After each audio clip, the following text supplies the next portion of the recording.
в кино давненько не было, ты смотришь все подряд. Сотни фильмов современных на экране, но мы с тобою вновь посмотрим черно-белое кино. Любишь Стива и Маккуина, я поклонник Джеймса Дина. Любишь ты Антониони, я Тарковского поклонник. Любишь Стива и Маккуина, я поклонник Джеймса Дина. Любишь ты Антониони, я Тарковского поклонник. Соусы, паста, дорогое вино, вместе мы посмотрим на экране кино. Старое посмотрим на экране кино. Соусы, паста, дорогое вино, вместе мы посмотрим на экране кино. Старое посмотрим на экране кино. Ты не хочешь целоваться, просишь не мешать. Хочешь фильмом наслаждаться, чтобы не смотреть раз пять. Из мыслей твоих чутких донесутся мне слова, как красивы их одежды и прекрасные времена. Любишь Стива и Маккуина, я поклонник Джеймса Дина. Любишь ты Антониони, я Тарковского поклонник. Любишь Стива и Маккуина, я поклонник Джеймса Дина. Любишь ты Антониони, я Тарковского поклонник. Соусы, паста, дорогое вино, вместе мы посмотрим на экране кино. Старое посмотрим на экране кино. Соусы, паста, дорогое вино, вместе мы посмотрим на экране кино. Старое посмотрим на экране кино. Соусы, паста, дорогое вино, вместе мы посмотрим на экране кино. Старое посмотрим на экране кино. Соусы, паста, дорогое вино, вместе мы посмотрим на экране кино. Старое посмотрим на экране кино. Любишь Стива и Маккуина, я поклонник Джеймса Дина. Любишь ты Антониони, я Тарковского поклонник. Любишь Стива и Маккуина, я поклонник Джеймса Дина. Любишь ты Антониони, я Тарковского поклонник. Любишь Стива и Маккуина, я поклонник Джеймса Дина. Любишь ты Антониони, я Тарковского поклонник. Любишь Стива ты Маккуина, я поклонник Джеймса Дина. Любишь ты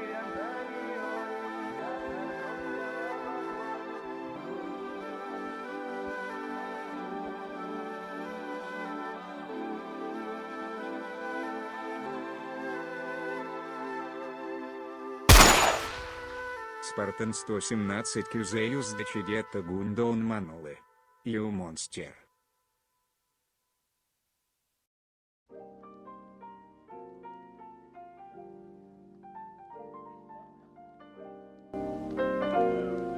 Hello, Kalu Kalay. How are we doing today?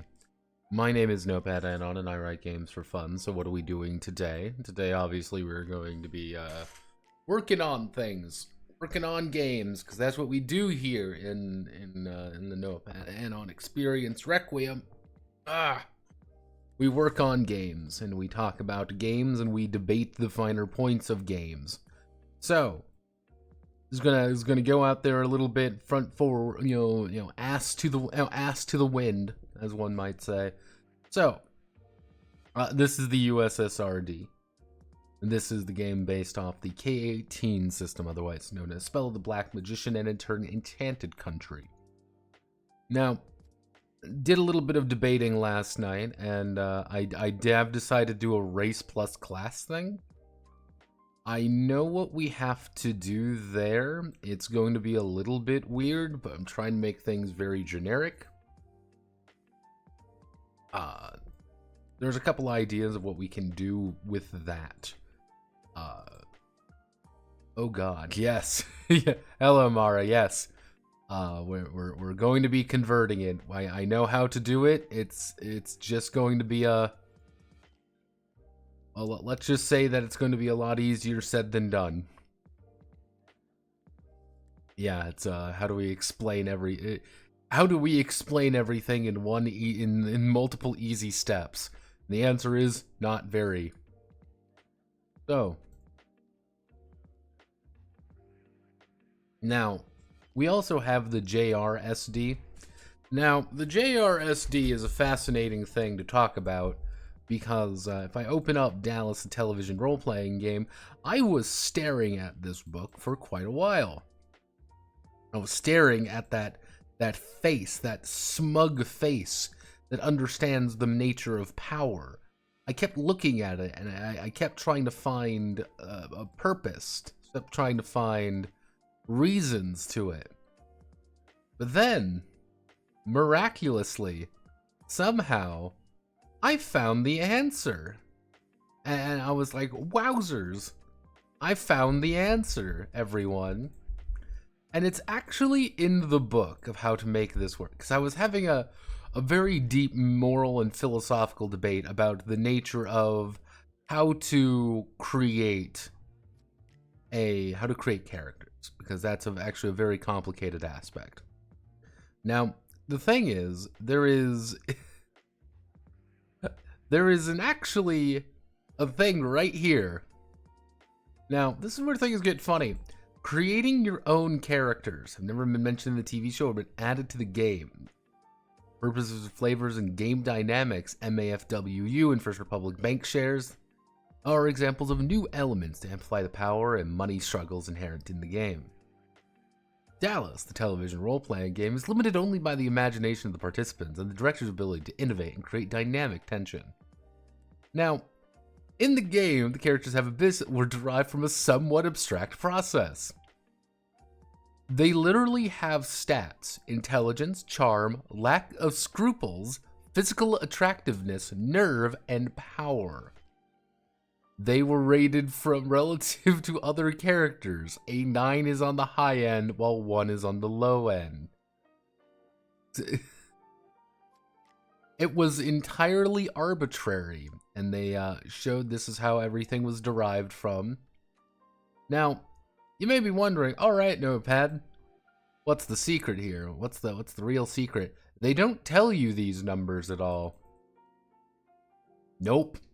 If I wanted to find these numbers out, what I would effectively have to do is, like, do a bunch of back-end math trying to literally play like a fucking Sudoku puzzle, trying to find all the numbers that could possibly be it if we assume that every single character has a 1 to 9 in 6 stats, effectively. Oh, 5 stats. One has a 1 to 9 in 5 stats, which composes all of these abilities.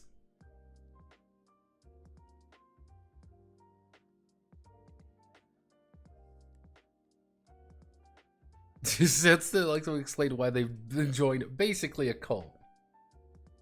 You kept trying to find the humanity in those eyes. I did try to find the humanity, and I've got it. I've got it, everyone. It's here. It's right here in my notebook, and I did it. I can do it. Can you dig it? Now, the hard part now comes into how do we make the math work?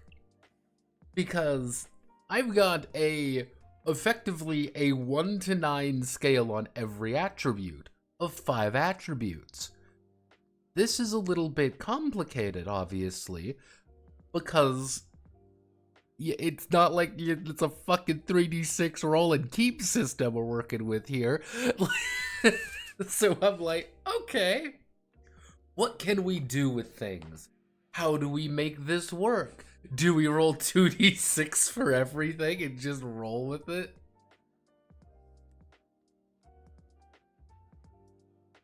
Point buy? Yeah. Currently, my ideas are roll for stats, which I could literally do just 2d6 flat.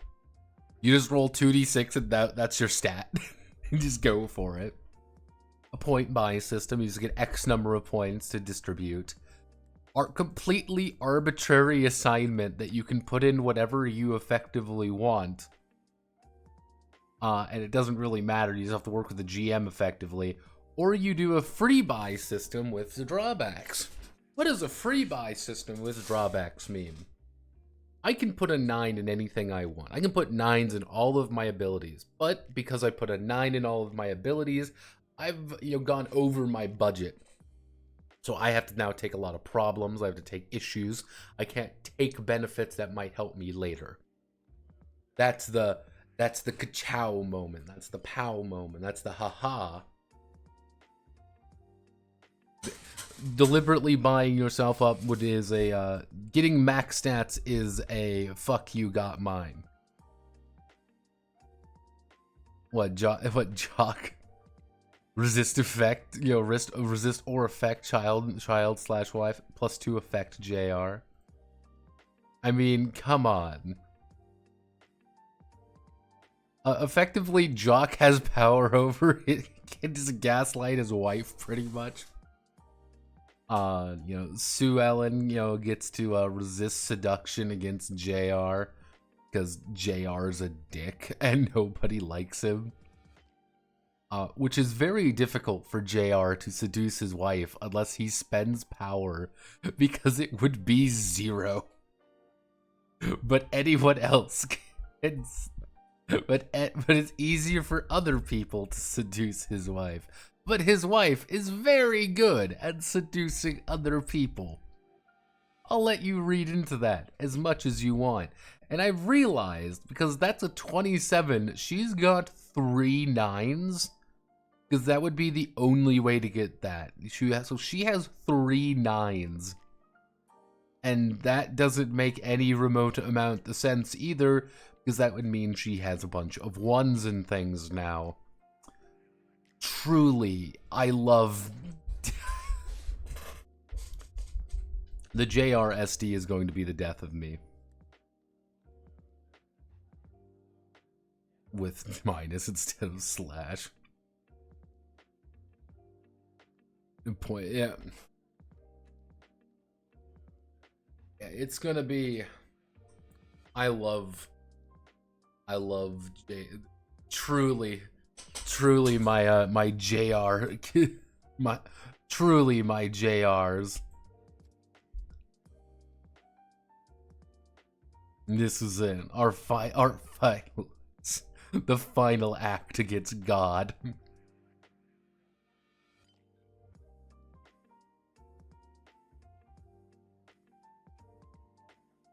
Oh jeez.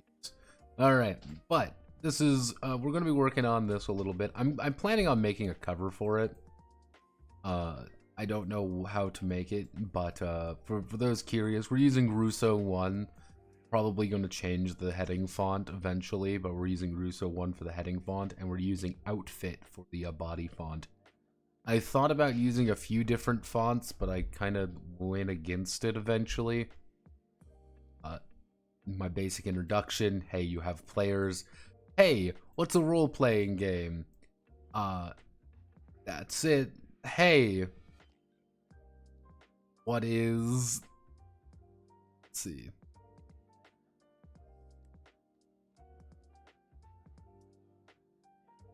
Yeah, and like, what is good behavior? Why are we doing this in this particular way? Because writing an SRD is a lot different than writing a RPG, if that makes sense. It's a different beast. Because you have to approach it like a little bit differently.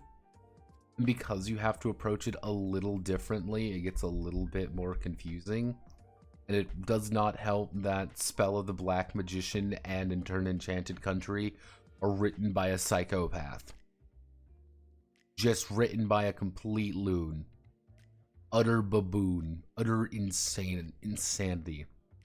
On the other hand, there's a reason why I like this game as much as I do. Let me find the exact... I want to find the exact word behind it.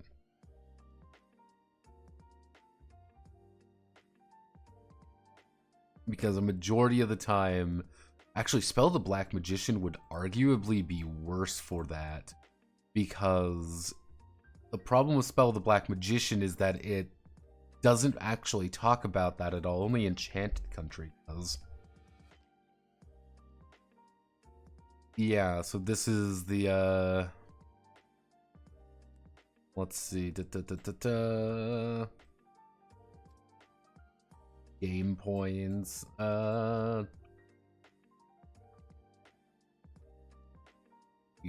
we've got our game points, obviously, paralysis. Let's 5 cubes of the hazard, 2-handed sons.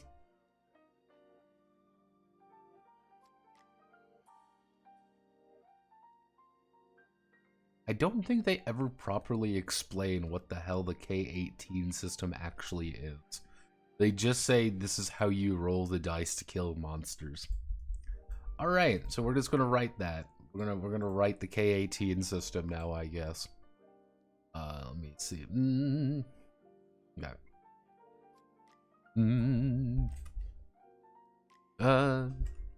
During their adventure, the characters will encounter situations hinder their progress or threaten actually will hinder their progress or actually let's see.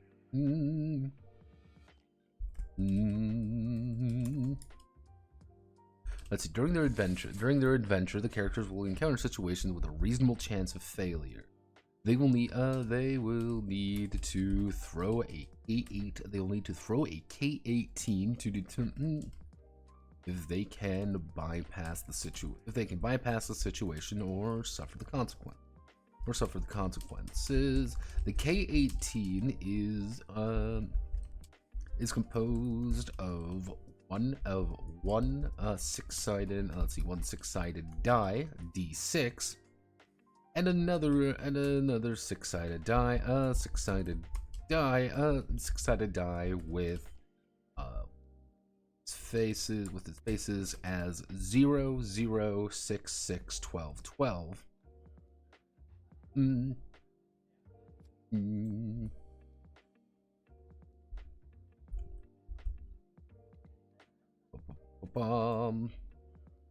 Let's see, the K18 is composed of one 6-sided die and another 6-sided die with its faces as 0, 0, 6, 6, 12, 12. Whenever the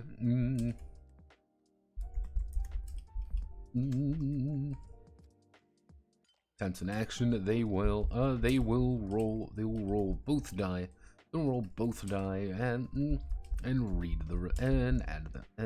They'll roll both die. Actually, if we want to do this correctly, they will throw both die. And then read the result. They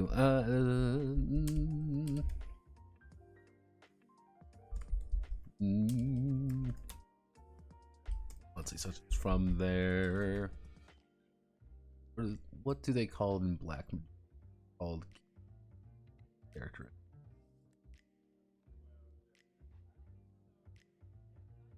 They will then add any unnecessary modifiers. Just,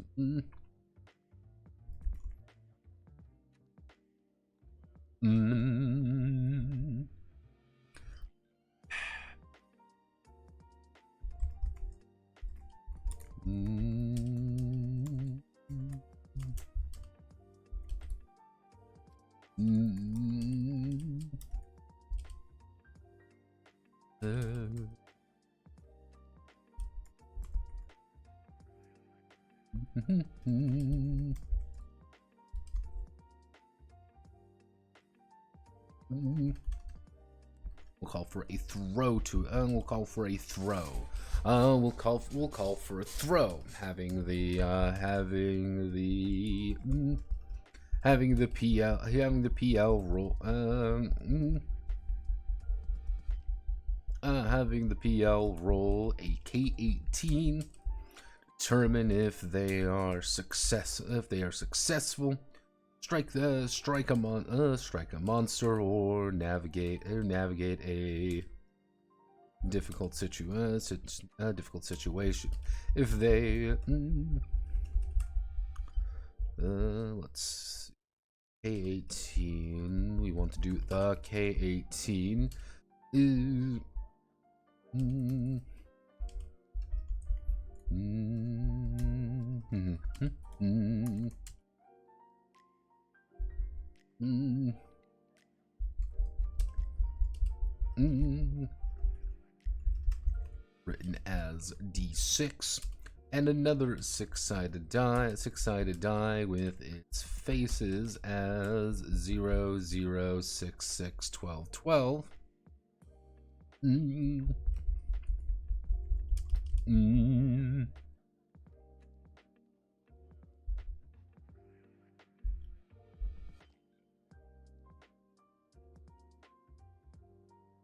Cubes. Oh yeah, oh yeah, how can we forget? Cube with, let's see.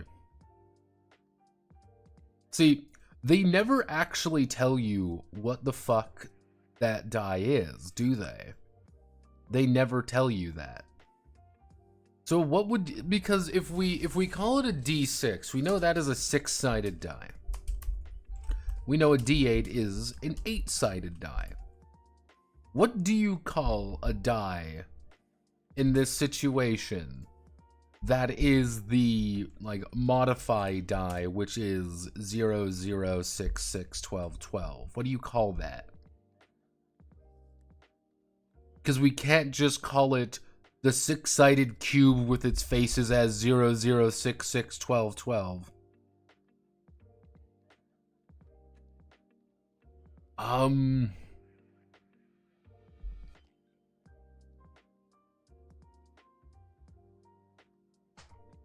Hello, phone. What's poppin'? Tell me something exciting. You're gonna tell me something fun and exciting, right, phone?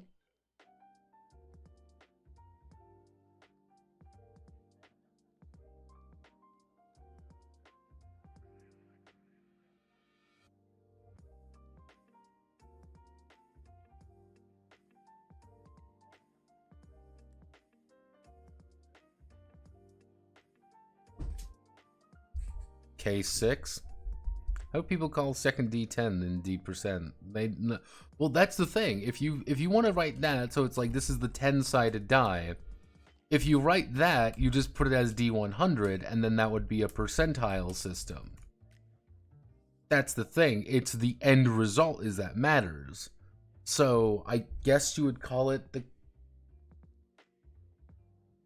I guess you would call it the K.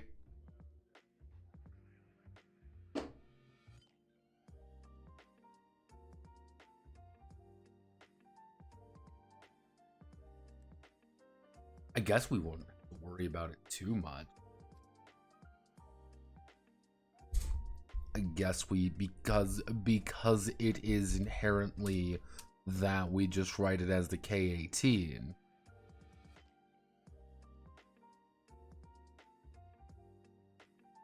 That would be the thing. It would be just the K18 because we're just merging the two die. Okay, we'll go with the D100 logic behind it.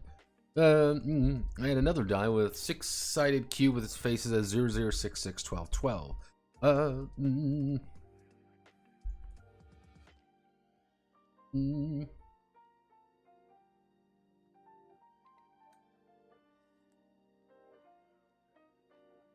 Okay, so let's see. Whenever the character, I have a feeling we're gonna need to call character something different. Because I kept going back and forth of calling this the USSRD to, or just calling it the Black Grimoire. Like, it keeps going back and forth on it. Because the USSRD is the funny name.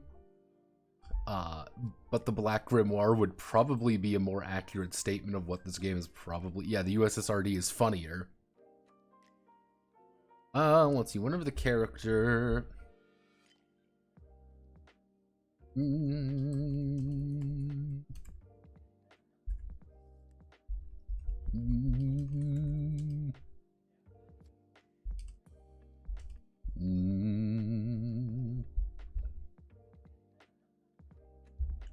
Whenever the character We'll attempt to throw and read the result of the K8. Read the result of the K18 and then add any additional modifiers.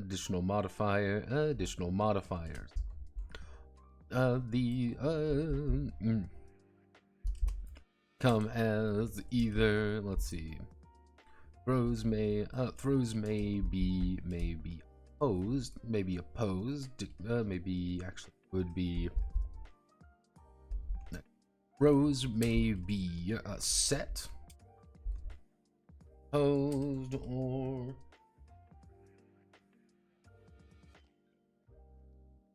let's see, set or opposed. Set,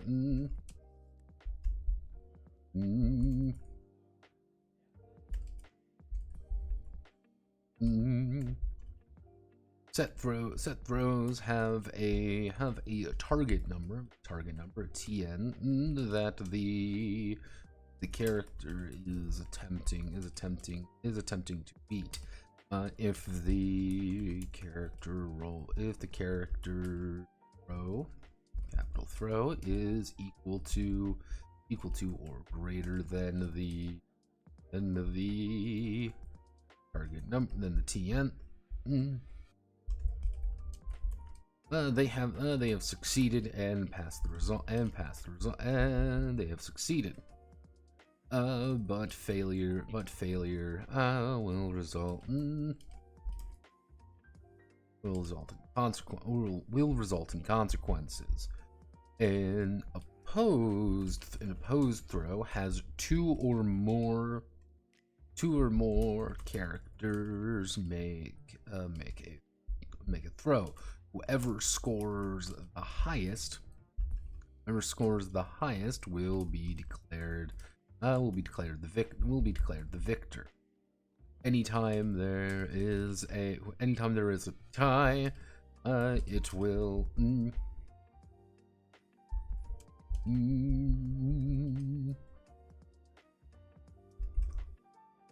do they even handle ties?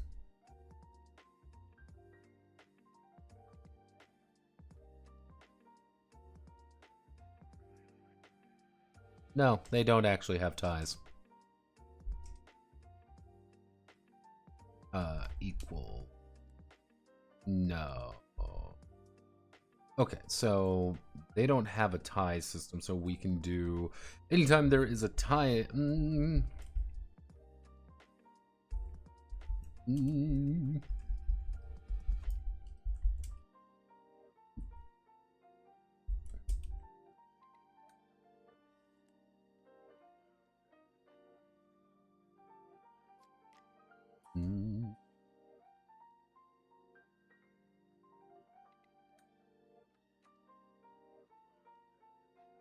This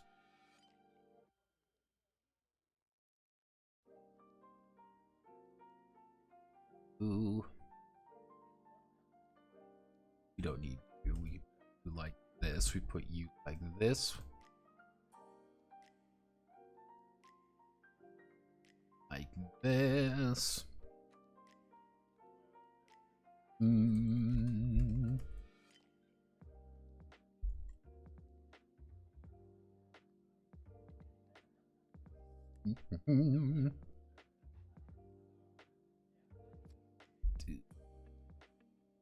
That, and why don't we reduce the cell pattern by 0.03? Because generally speaking, there are not many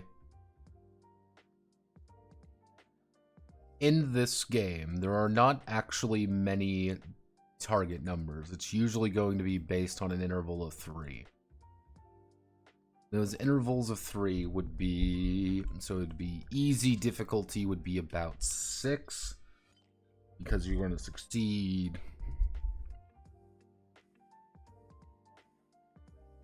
I guess if we would do 9, 12, 15, 18, and 21, like K18, 21, that's a tall bargain.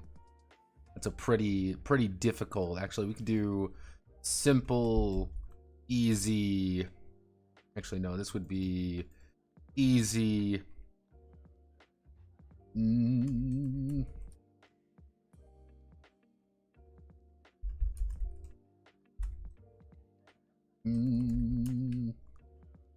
There we go. There's also a wild D3 appears sometimes. D3 is easy enough to explain. It's literally just roll a D6, 1, 2, 3, 4, 5, 6. You know, it's okay. That's not like a complicated thing to really understand. Oh, goodness gracious. Oh, me, oh my, oh me, sleepy deep.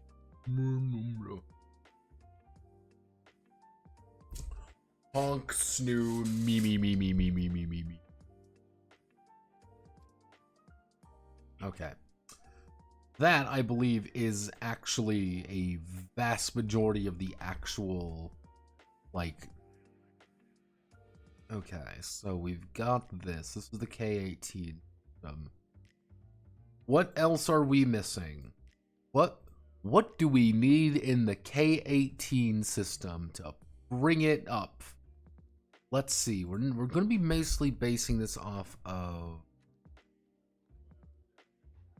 Spell of the Black Magician.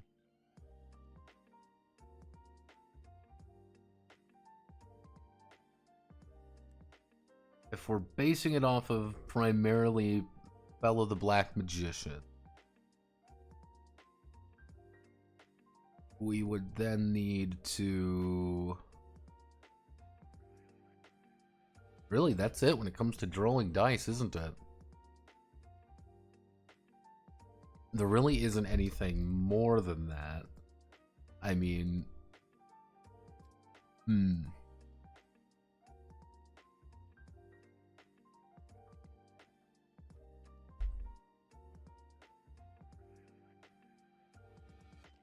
I guess we could add things.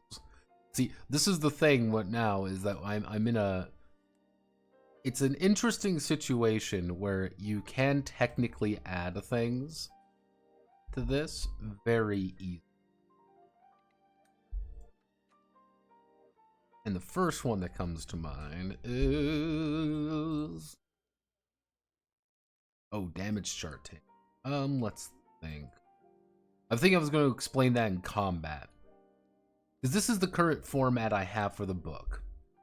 Like, what is the basic... Here's the basic... Actually, do I have 15? Like, here's the most basic way of how to do the game. We then go into character creation. Do all of this stuff. After character creation, we go on how adventures work. And what is an actual adventure? Well, an adventure is... What is it? These are adventure hazards and luck rolls. It's effectively, what are luck rolls? Luck rolls are very common. That's what they're going to be. They're very common, and sometimes they're just things that have you make a luck roll, or a special kind of roll. They're hazards. Then we're going to talk about battles.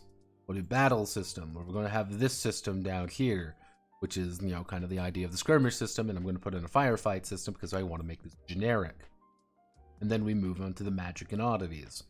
Then we go to items and gear, then we finish off with enemies. I'm going to have like 3-4 enemies. I'm not going to have that many enemies. I don't need that many. Actually, yeah, we can... I guess we can explain. If we want to do...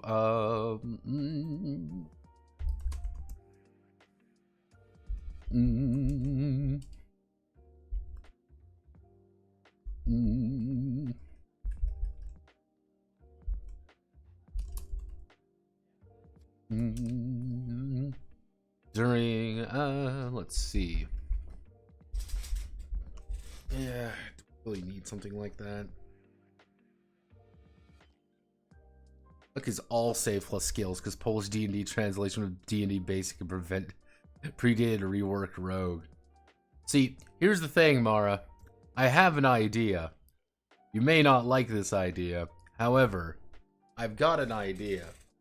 And I was debating it. I don't know if you can see it right here, but we're adding bravery back. Because what we can do is effectively say, Here are your combat stats. Here are your, like, do things stats. We can make bravery do something. Because I was thinking about it, I'm like, okay, what is luck? Luck covers, do I know how to do a thing? It's the idea of making your own luck or just kind of relying on bullshit. All right, easy enough to understand. Bravery. Bravery is not only your fearlessness in battle against horrible things, it's also effectively your charisma. Being a brave person means that you're a very charismatic person. That means I want to convince the shopkeeper to work with me. Okay, or make a bravery check. Roll the dice. Then you have wisdom, which is more intelligence and everything.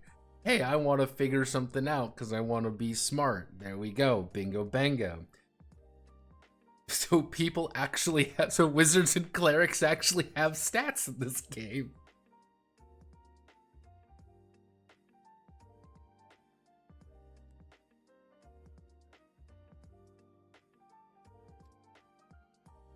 Was a crazy idea for you that strangely works with damage to our copy sword world system when you...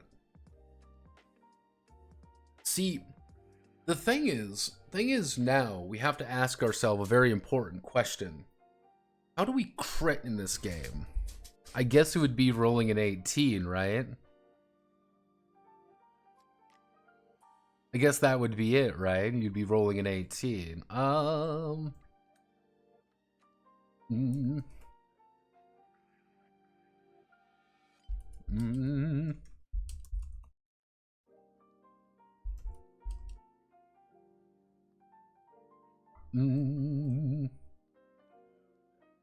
Let's see. Whenever a character rolls a 18, they are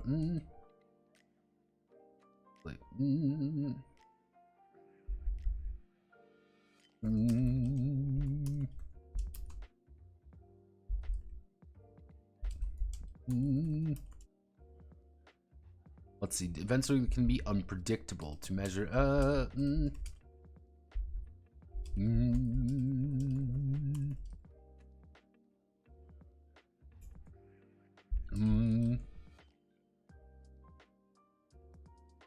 Let's see. To measure this, whenever a character rolls an 18 or a 1, they will score a critical. Both critical. When they throw an 18, when they throw in a natural 18, the character has a critical success. Let's see. When they throw a natural 18, the character has a critical success, and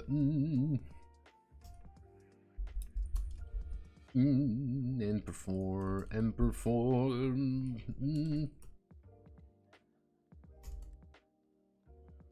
And let's see, well above expectations for the result. They may get a bonus for their next roll, for their next throw, or deal additional damage against an enemy. If the character, let's see, if the character throws a natural 1, the character can throw with a natural 1, they have suffered a critical failure. They have suffered a critical failure. A critical failure has the action fail catastrophically, and disaster quickly following. No.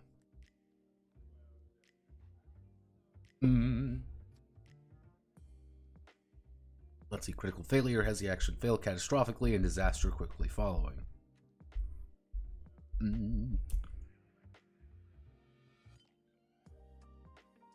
Yeah.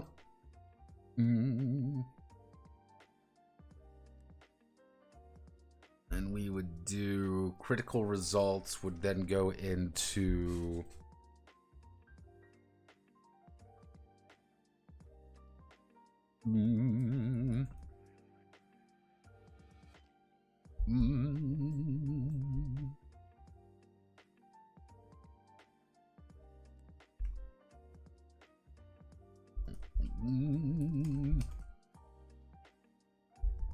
let's see, whenever two or more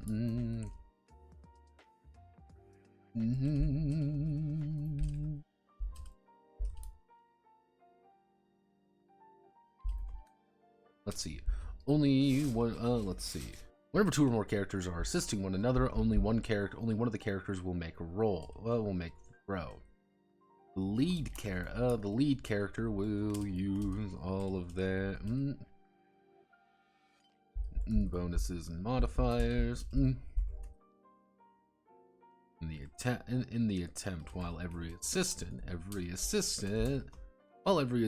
will provide a +1 if they are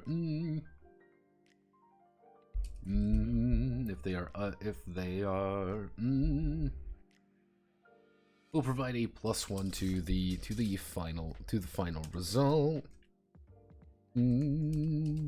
Throw successful. Everyone who contributed gains the benefit.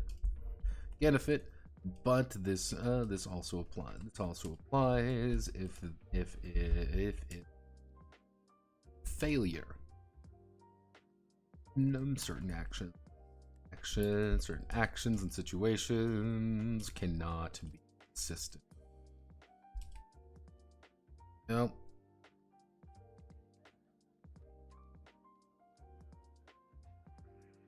You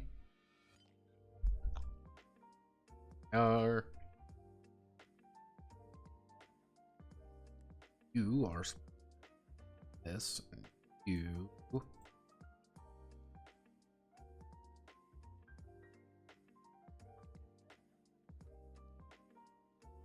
Yep, that is K18 system in a nutshell, everyone. We don't really have anything else to worry about with it because it's not really that complicated of a system. This is going to lead into character. So,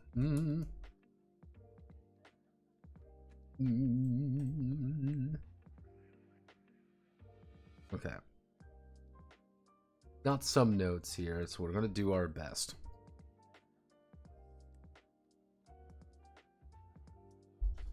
A character is the character acts as the PL's avatar in the world of the host, allowing them to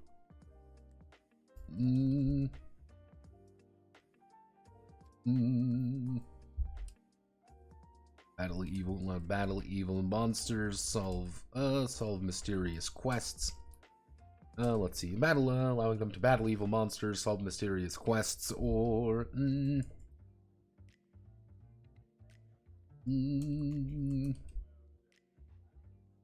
see some serious quests, or discover hidden dangers. Each character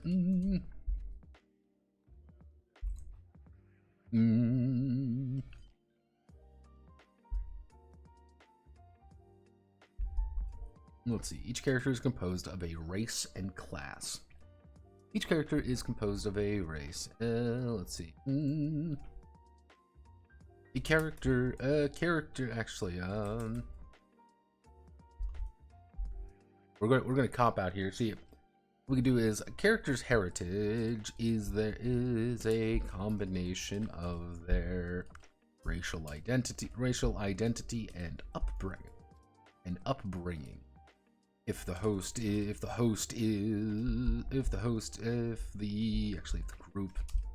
group is inhabiting a fantasy world, a character's heritage may be elf, maybe an elf, dwarf, maybe a elf dwarf, halfling.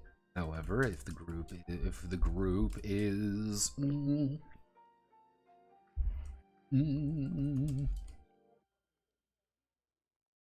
however, if the group is aboard a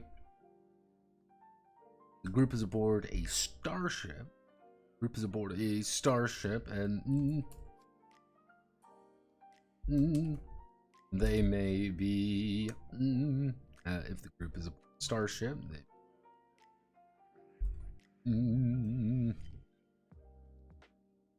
what would be some actually they may be Klingon. God.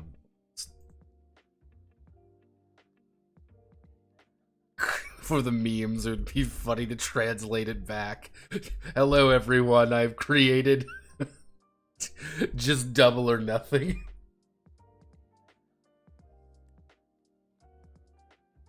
Truly. Oh, God. It would be,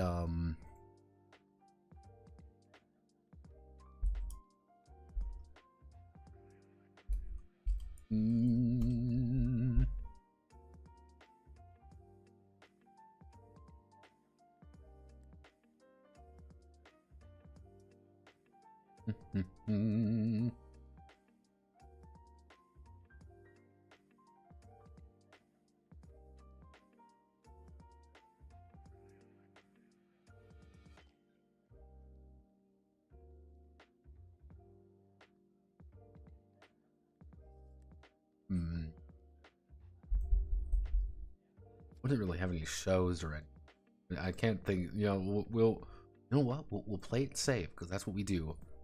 They may be a Klingon. What would be Star Wars? When I think of Star Wars, what alien species do you think for Star Wars? A Wookiee?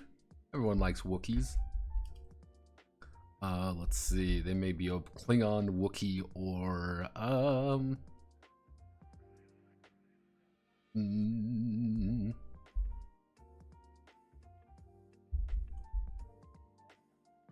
let's see. We got a Twi'lek. Yeah, we can put Twi'lek there. What would be let's see, a Klingon, Twi'lek, or I'm trying to think of like popular science fiction. I'm blanking right now because I like dude. A con. I know what.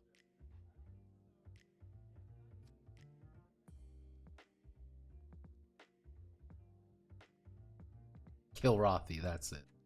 Actually, I know what I can spot. What am I doing? Space Rangers.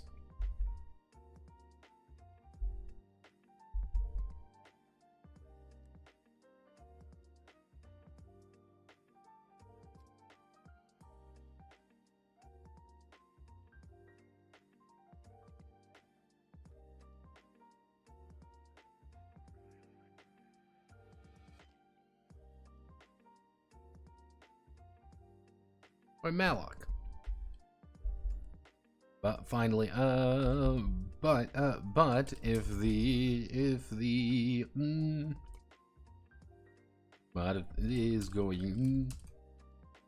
adventure is going to be modern, they may have a heritage being urban social. They may have urban wealthy upbringing, may have being heritage being wealthy.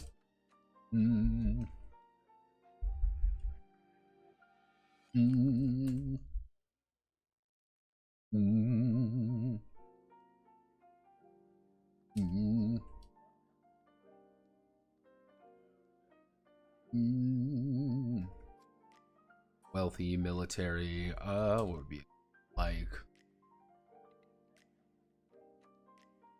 What would be a good like heritage? This is again. It's like what's like heritage for the modern day. Hey, this is what you grew up as. Wealthy. Let's see. Actually, no. It would be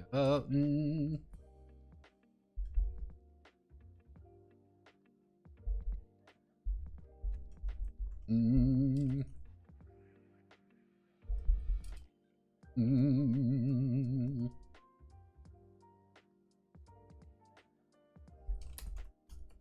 Mm.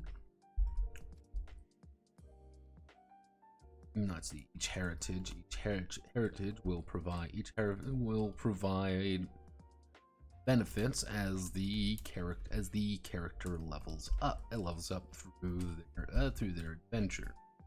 The character's class represents their skills and ability. Skill represents their characteristics.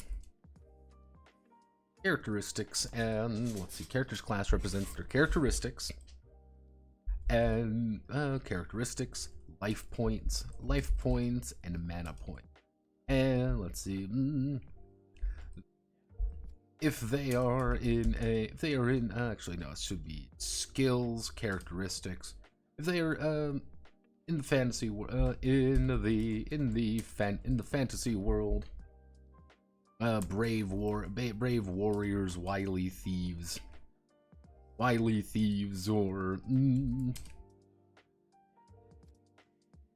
or powerful magicians may maybe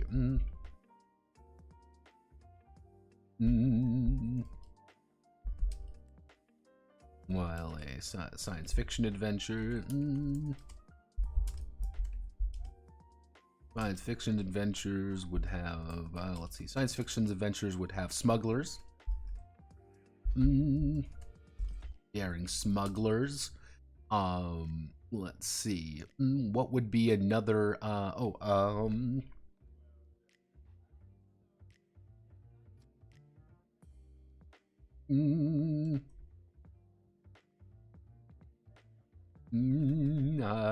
Yeah, pilot. I'm trying to think of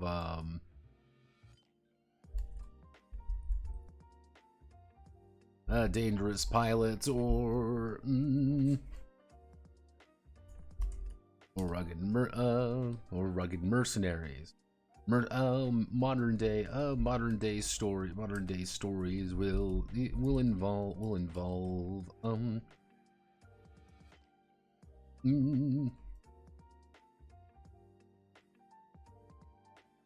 don't like PF2E because it's PBTA with extra steps. That makes absolutely no sense. Modern day would involve professors, soldiers. Actually, no.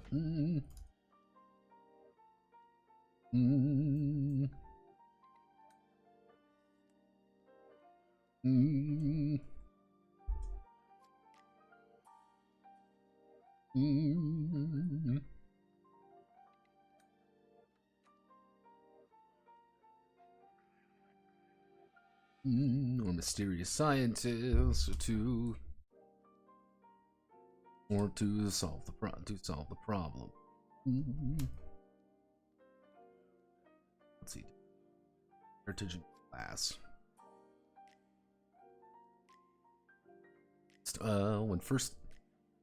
When making a character,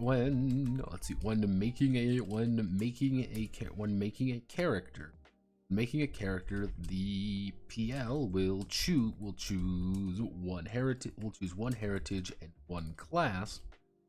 We'll choose one heritage class, filling in all their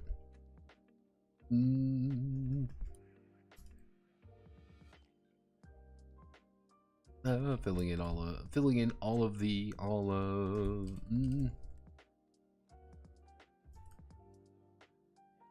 that come along, filling in all of the benefits that come along with them.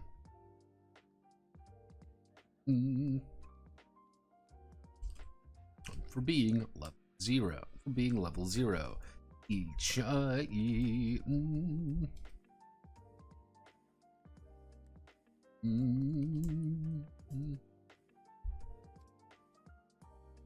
okay, so we're going to have to talk about attributes now. So we're going to go down here. So we understand This is what character creation actually is. You choose a character and you choose a class.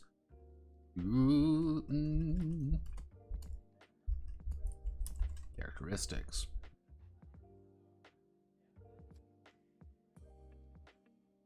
Characteristics. So, oh Jesus. Characteristics. Characteristics form the heart. Form the heart of the character, allowing them, granting them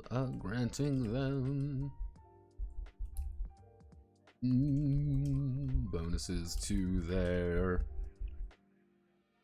skills by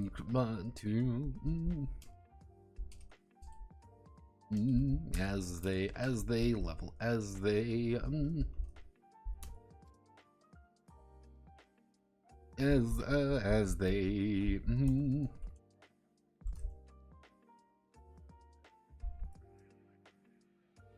and complete quests given to complete quests as a adventure, slay monster,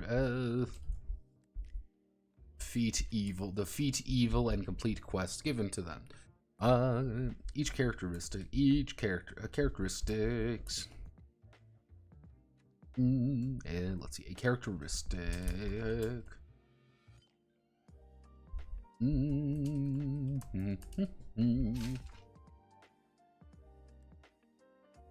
Let's see, a characteristic will always be added to a throw. Let's say characteristic will always be added to a throw, even if it is zero or even negative. Let's see, characteristic will always be added to a throw, even if it is zero or even if it is zero or negative.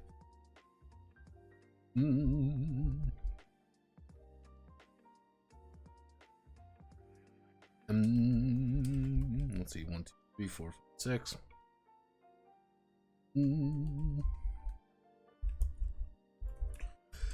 Let's see. In total, there are six characteristics which form the character's abilities. So we're going to insert. Let's see, can I fit all of them in one thing? Can I fit all of these dead bodies in a single drawer? Call me Mr. Beast. The Beastler will never not be a funny situation, and I'm glad that he is being... There's a part of me that is happy that Mr. Beasto is being, like, damn near considered to be, like, the chief reason of, you know, how to fuck up a YouTube career at this point, how to fumble the metaphorical bag.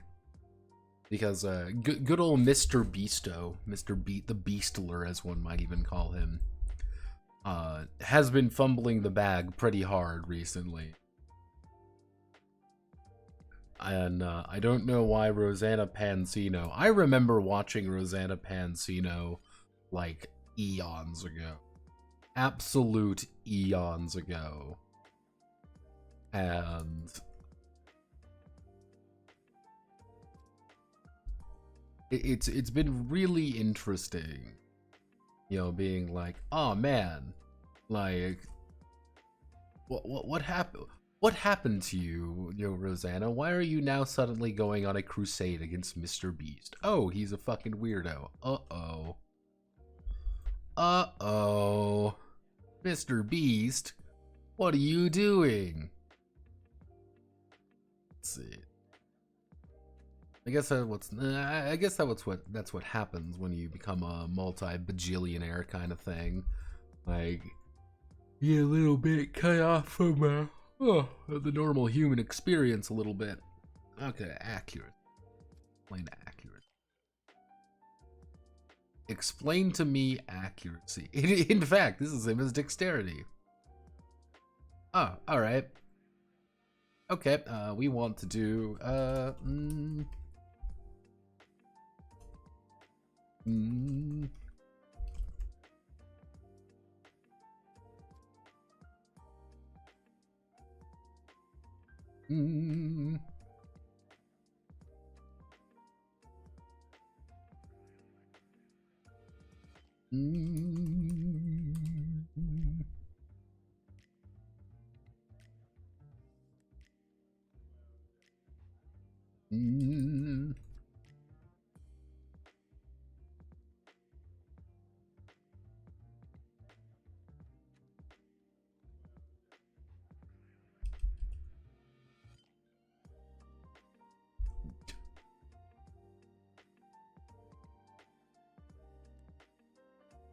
let's see, how do you explain luck?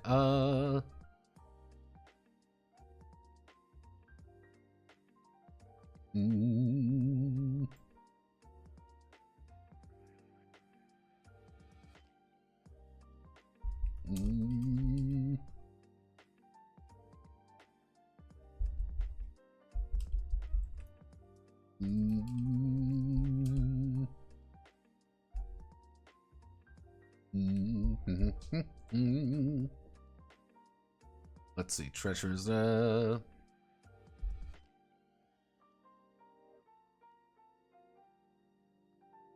actually, oh,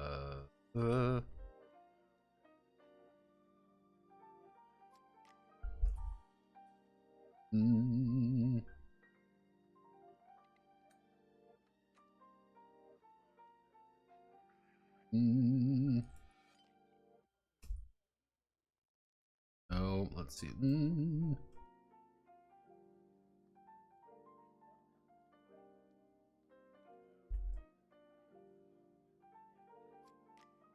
To hit with range weapons.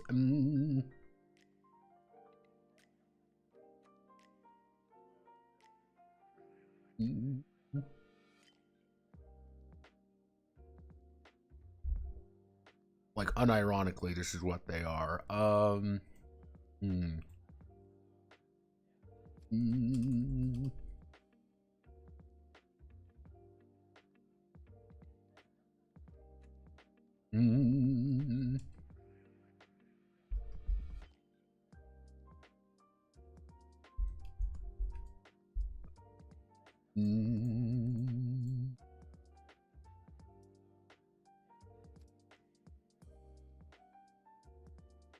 Hey, what are we cooking? All SRD, multiple game or just single SRD? I have 3 planned. Depending on how things go, we might do a 4th.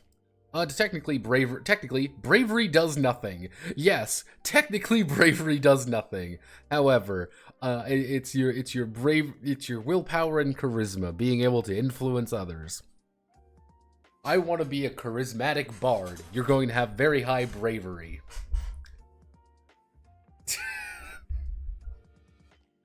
In the USSRD, it will do something. Exactly.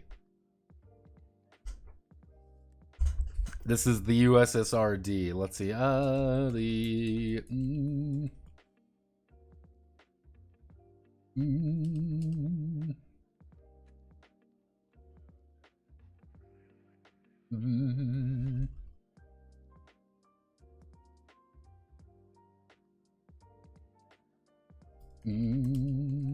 Actually, no. Let's see. Actually, know the characters.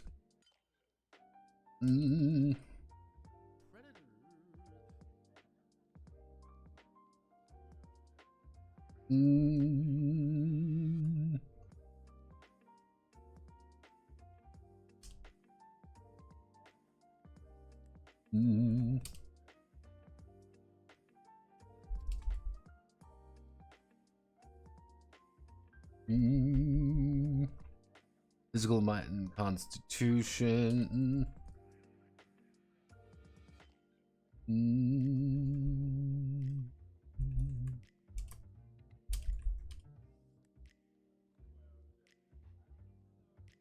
There we go.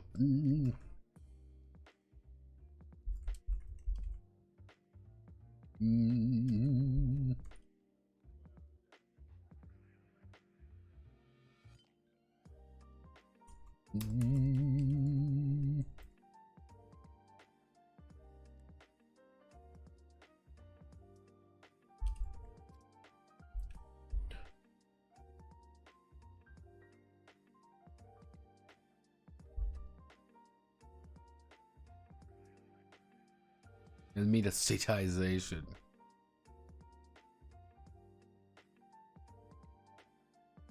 Hello, Tragedy and Manly. Welcome to Pathologic, everybody.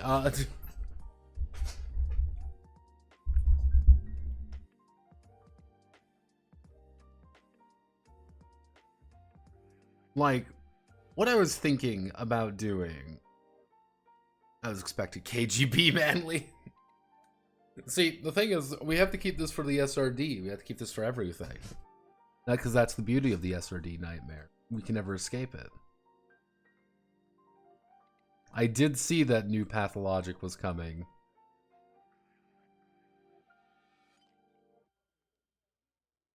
See, effectively, what it is in the base game,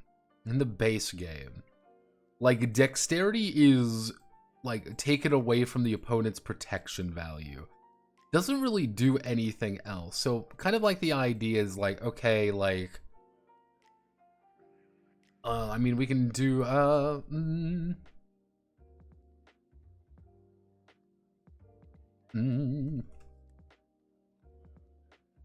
if we do something like this, for example, like it's natural perception, it's kind of like you being able to like see things from a distance, you know, willpower and charisma, being able to influence others, luck, disarming traps, picking locks and obstacles, play their physical might and constitution, to hit with melee weapons and speed on their feet. Let's see. Insight.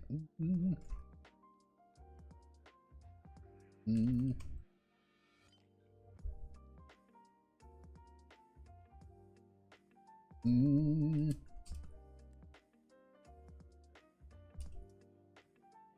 mixed, you know, characters' intelligence mixed with their magical. Mixed with their magical knowledge. There we go. These are your 6 basic characteristics. So if we do accuracy, you can break spell save just having luck to accuracy, bravery, and luck based on spell type.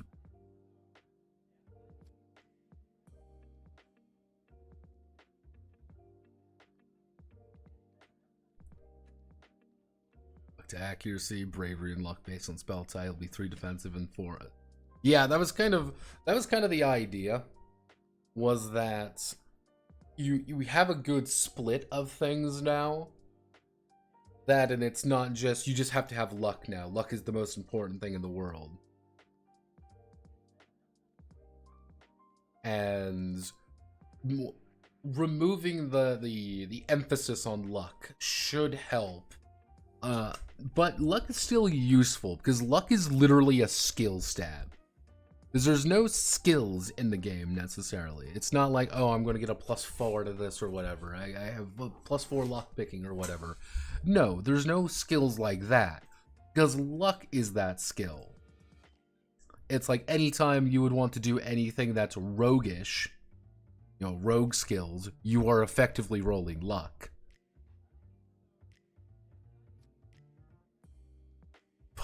Time to publicly shame you. Theater kid without a theater. Happens to a lot of people.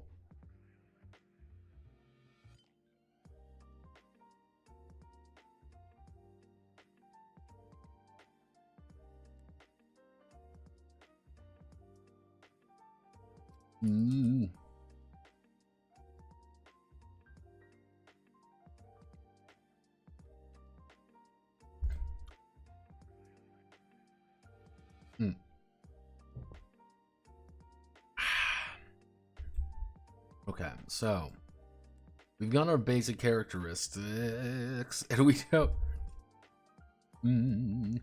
Actually, what I should do.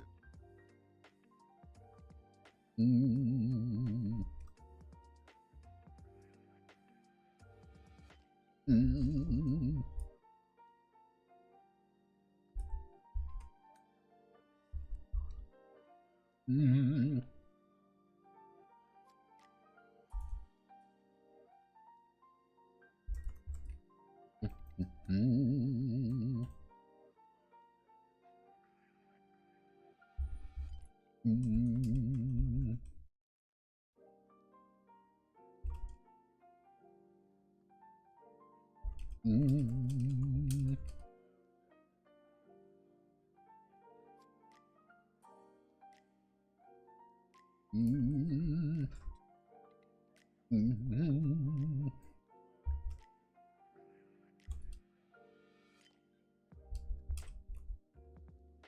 Mm.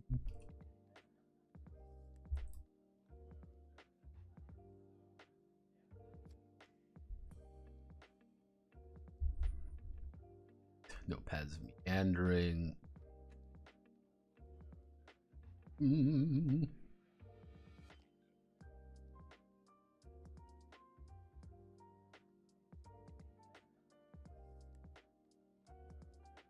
Change that to a nice kind of shit green. We'll change it to red. Mm. Mm. Mm.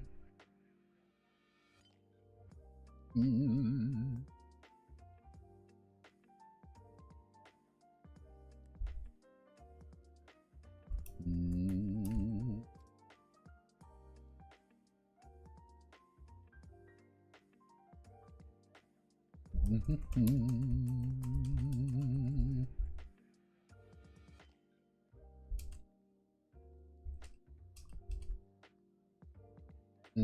No, let's see.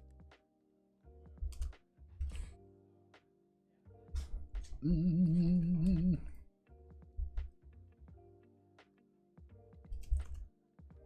Mm.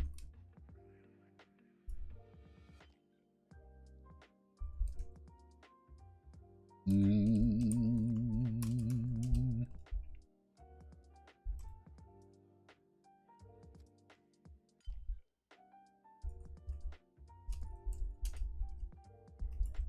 Mm.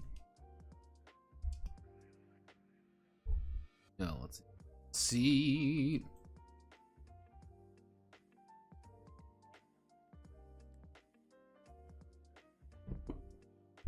Mm.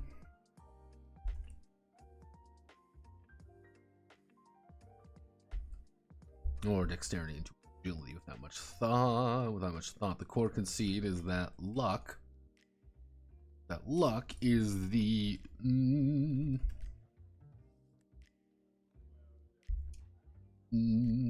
luck is the skill attribute, and there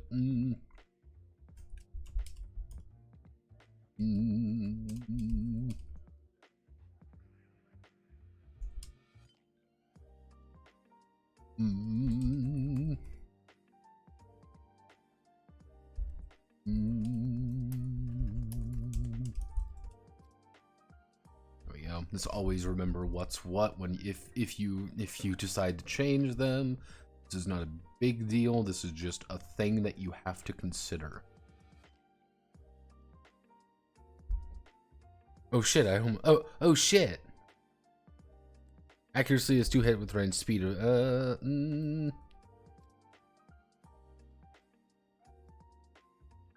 we go.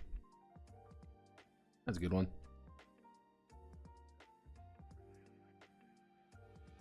One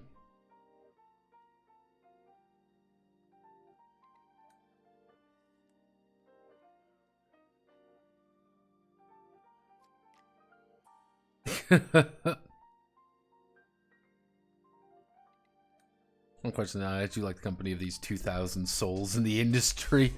2,000 souls, man, you're thinking pretty confident there. Okay, so we want to make a class.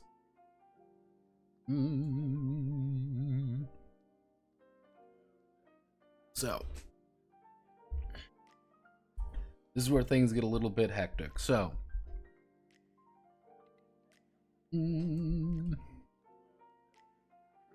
let's see. Each class is given, let's see. Actually, a class is, actually no, we should start with heritage.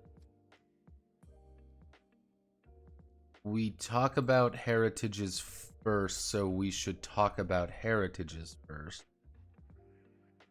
But we need to talk about classes. No, we talk about heritages first. So, okay. So, A heritage is the background in which the character grew up, in which the character developed. This may be a fantasy race or a socio-economic background, economic background, or even a branch in the military. Even a branch in the military. The heritage. The heritage provide heritage will provide a number of bonuses. Will provide benefits at level 0, 5, level 0, 4, 8, and 10. You know, it's if we do level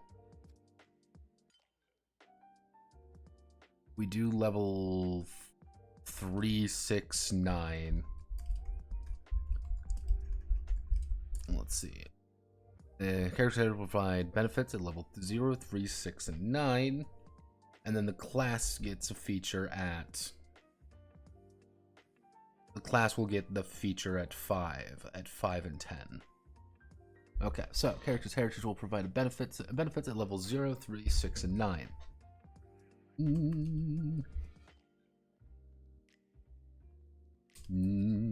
These benefits can be different. Let's see. These benefits can be many different things, from flat bonuses to new resistances, or far outside the or let's see, your abilities far outside the normal. Below are a sample of heritages. Let's see. Below our sample are a batch of sample heritages. Let's see. Below are a batch of sample heritages, allowing the host to pick and choose, or create their own. Go. So first things first, we're going to select you. We're going to paste you here, and we are going to do left. That this we're going to say like this is going to be level 0.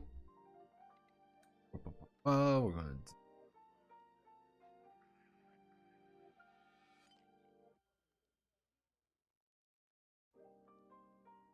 so we want to do, it's going to look really janky, but I need you all to deal with it. So we're going to hit this. We're going to hit middle.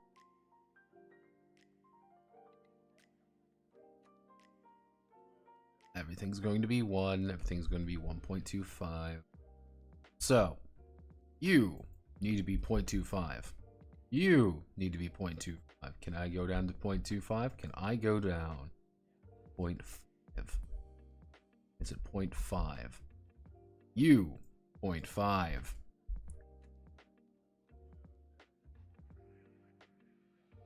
Actually, no, not you 0.5. You need to go down to 0.5. You need to go to 3.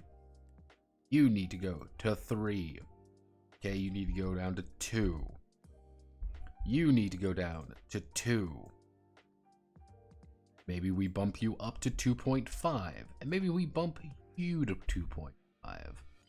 Then we grab you. Put you like this. We hit you.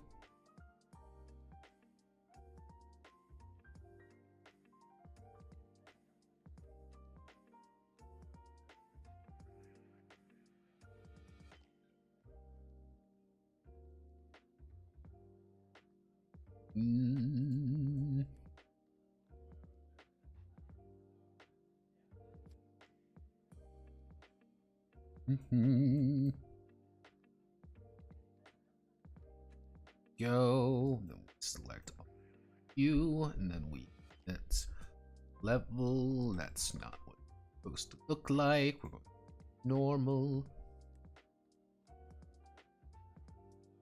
Right.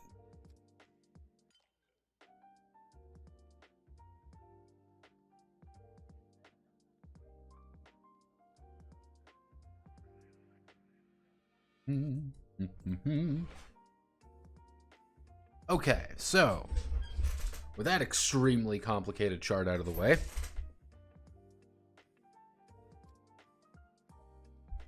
I don't think it goes below 1,000 worldwide. Luckily I am so 6. I'm technically that group. 2,000 is like total number of people, 047. Pathfinder maxing. It's season finale, a hell of a boss. Who? Let's see. So we want to do human. We want to do human. We want to have an elf, and so this is going to be level 0.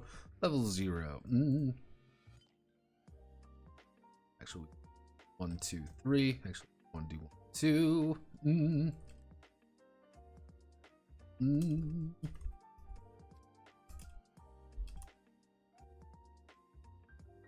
Nice +1 to any characteristic of their choice. Yep, humans are average. That's the gimmick. Level 0 elf.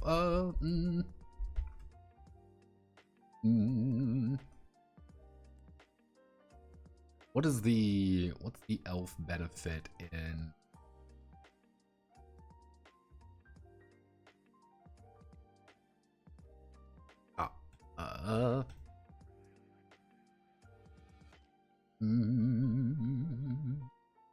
Actually begin with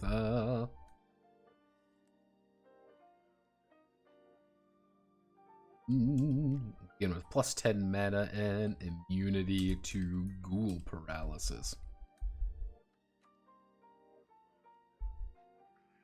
There we go, and then we're going to do that 3, 3, 6, 6, 9, 9. So,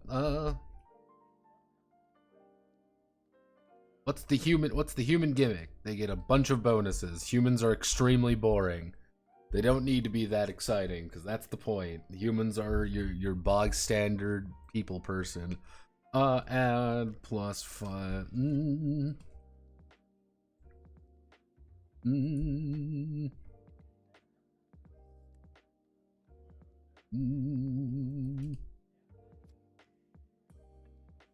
Actually, let's do either.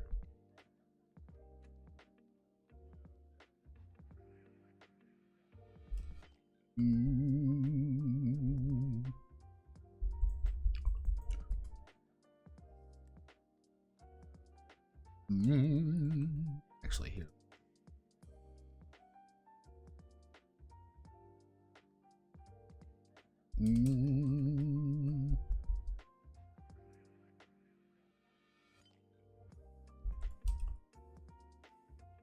Let's see, Elven Senses, went outside.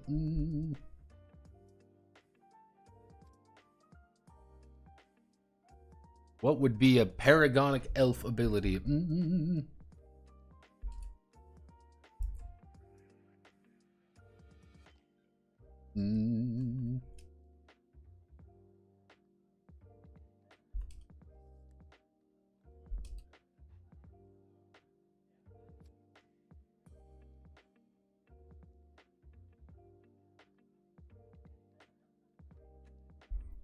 Go.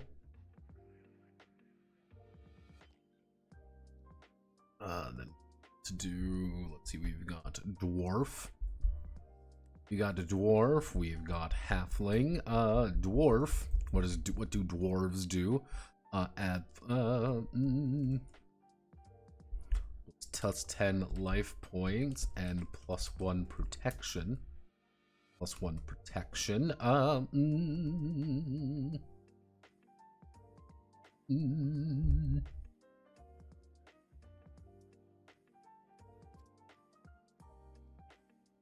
get immunity to poisons at level 3. What would be some other dwarf abilities? What are some dwarfy abilities? Dwarf abilities. Tell me more about dwarf abilities. Actually, we can do,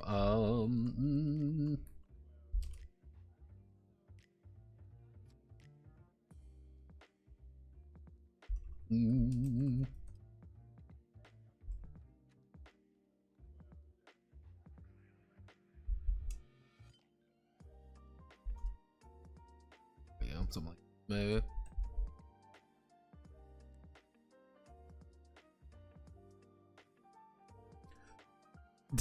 See, the thing is, I can't even say it's like classic fantasy because it's such a mishmash of everything. It's great. Let's see. Being able to innately, exactly. Able to navigate cave system. Able to navigate cave systems.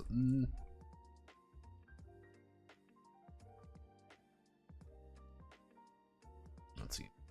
Poison.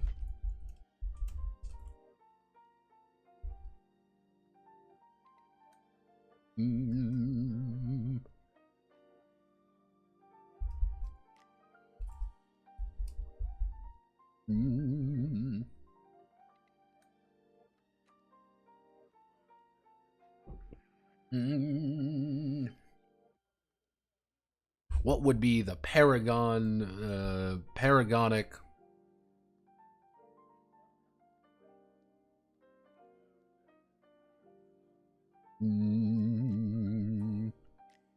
What would be a paragonic dwarf attribute? Because if dwarves are supposed to be actually,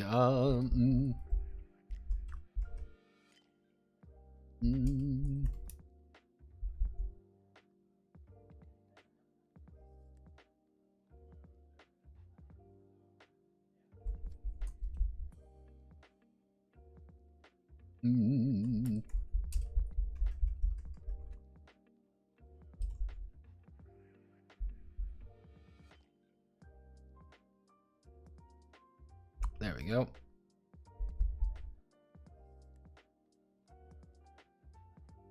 Then we halflings.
There we go.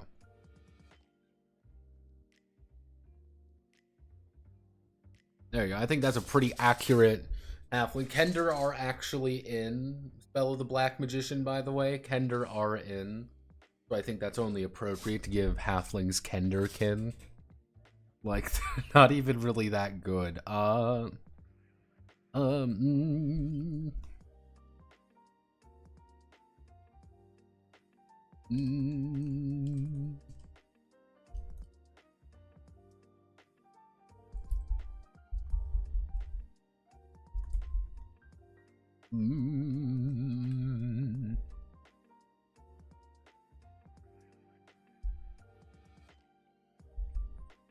Mm.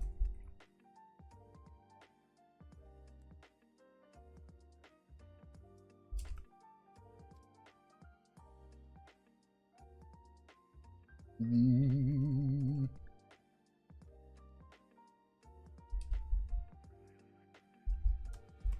Mm.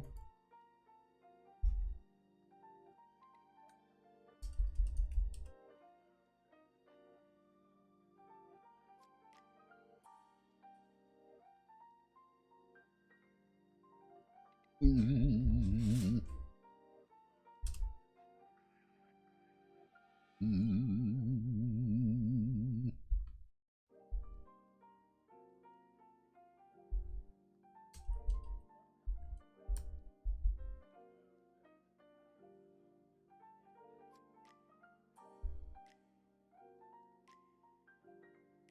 Mm. There we go. Mm. Mutant is killed. Mm.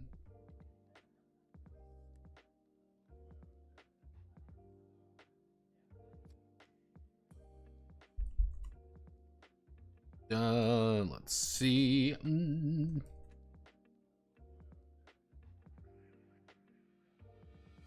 The androids fighting. Ooh.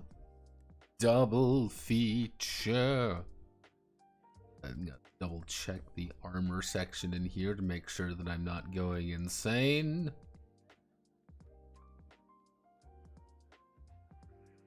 Mm.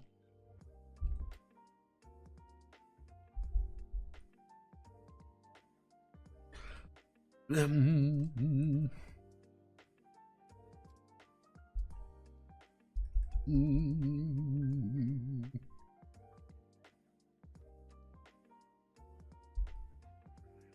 Mm.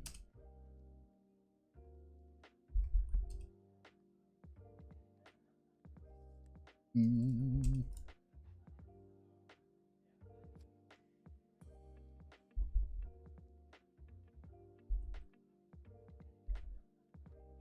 Mm. Mm.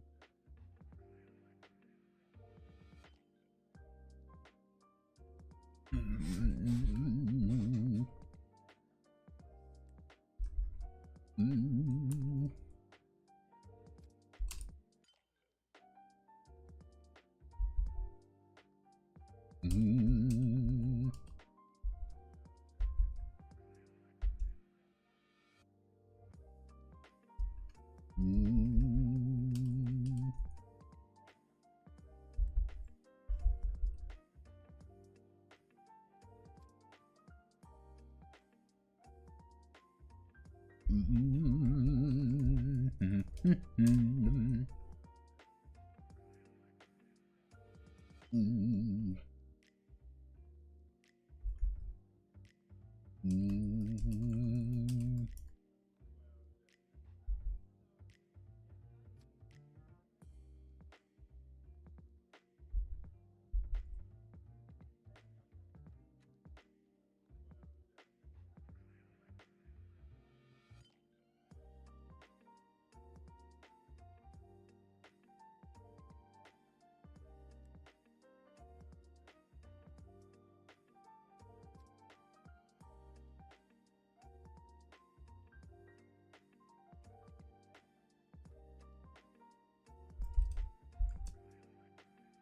Mm.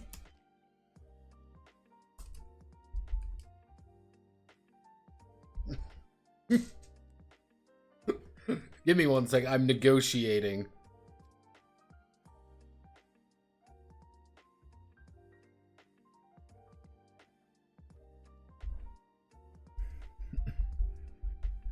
Currently, I'm negotiating.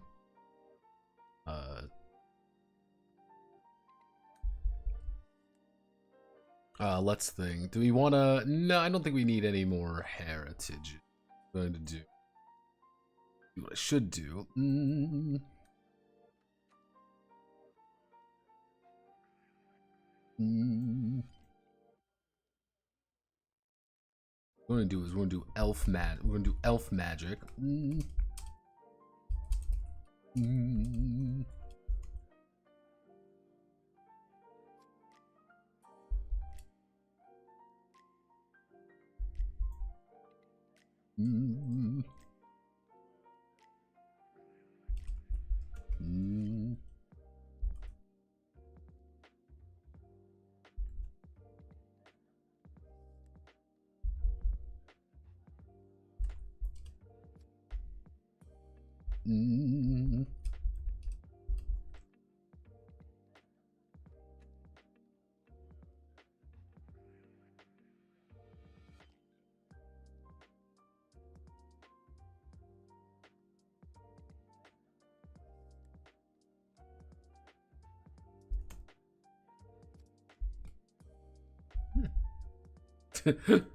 It's gotta give it like thanks.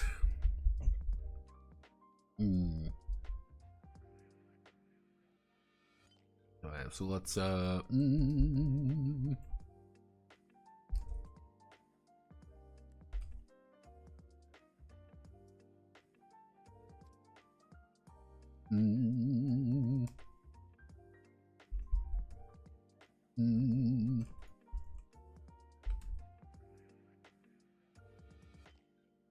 so what we can do, grab this section, going to this down here.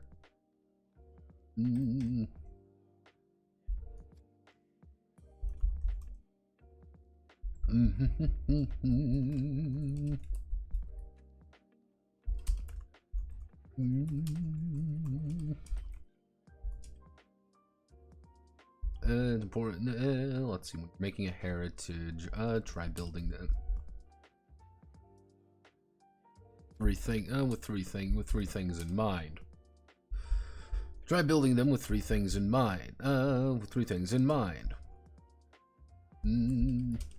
What is the goal? What is the stereo?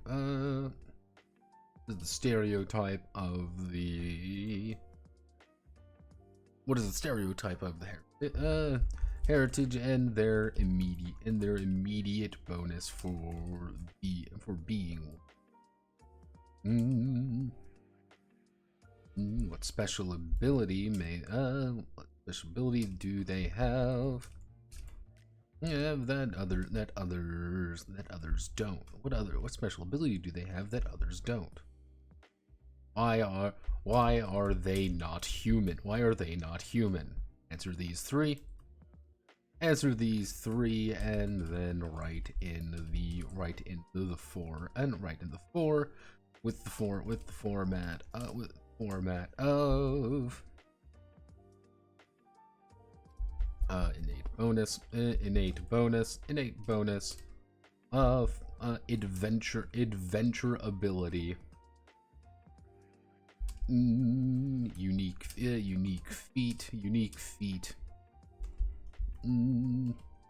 Powerful ability.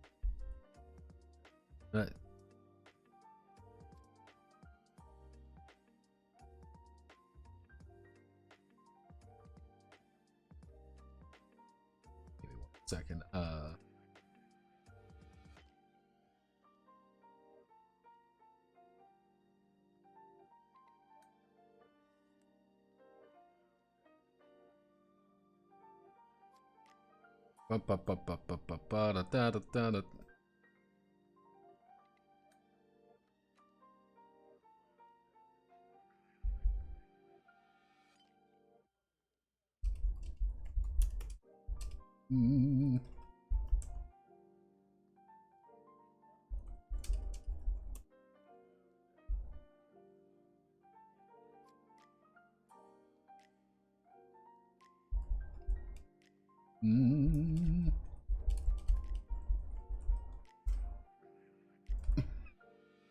There we go. Let's see. There we go. Innate boat. Why the android? I just thought about something. Actually,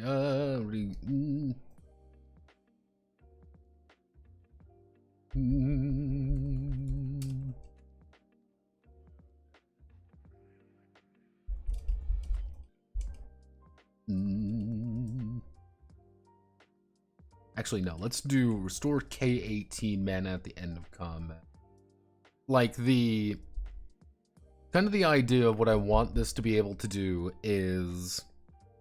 you can do a lot of things with this system. And if you're like, hey, I want to run a game about going on a cool adventure in Stalker or whatever, you can run it in this. That's why it's like, here's some sci-fi stuff, here's like just some basic fantasy stuff, just to kind of give you the idea of like what we're working with here. That's why. Lots to work with, and I want to make sure that people know that they have a lot to work with. I will probably ask a few people. I'll probably sit in the server tonight and see if I can't hammer anything else out, which is going to lead to our classes. Class.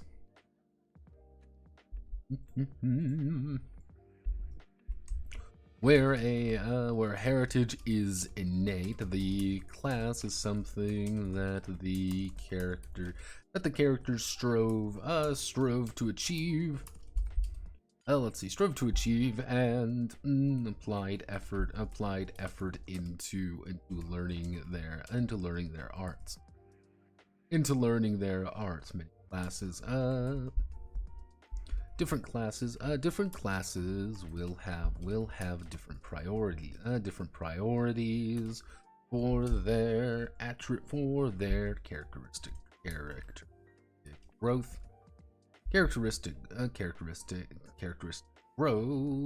growth, as well as their other abilities. Each class will also have their experience point. I believe that's what, because in Enchanted Country there are game points. Let me see. They are called experience points here. So we'll have their experience points required to reach the next level. To reach the next level of power. Certain classes.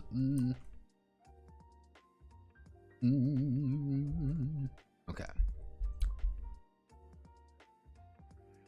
Below are a sample of below our sample of classes that are free to be used, as well as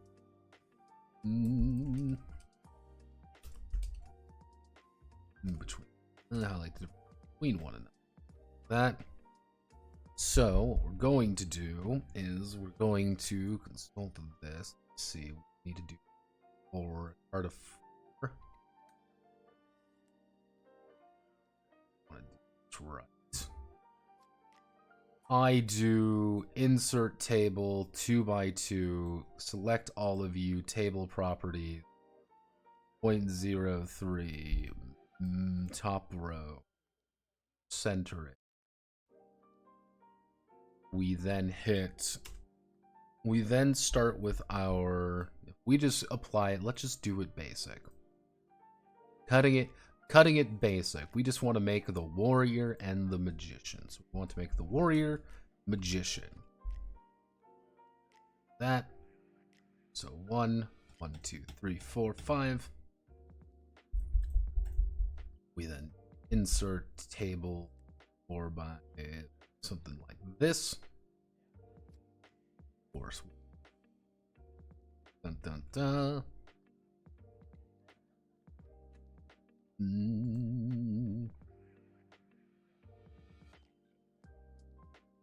Level XP, life. We're gonna have like this. Okay, so we can't get them nice next to each other unless I start shrinking some down. I don't want to shrink pages down. Why? Because I'm a coward. Let's see. So 1.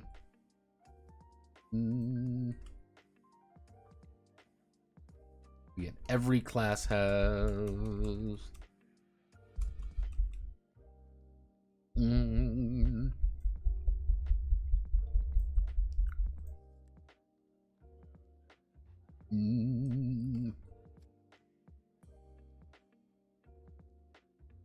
Mm.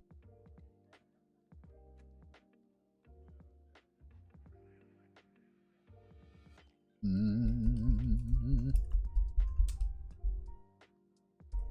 Mm. Mm.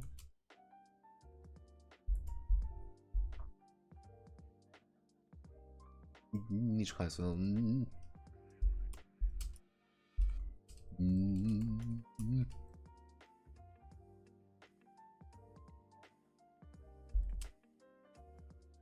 Let's see, every class may only advance up to level 10, depending on power. We want to do, actually, we want to call it feature. So if we follow the basic add 0, 0 life points, if we keep life points, like, let's just keep it exactly the same. And then you get a, let's see, we get +2 here.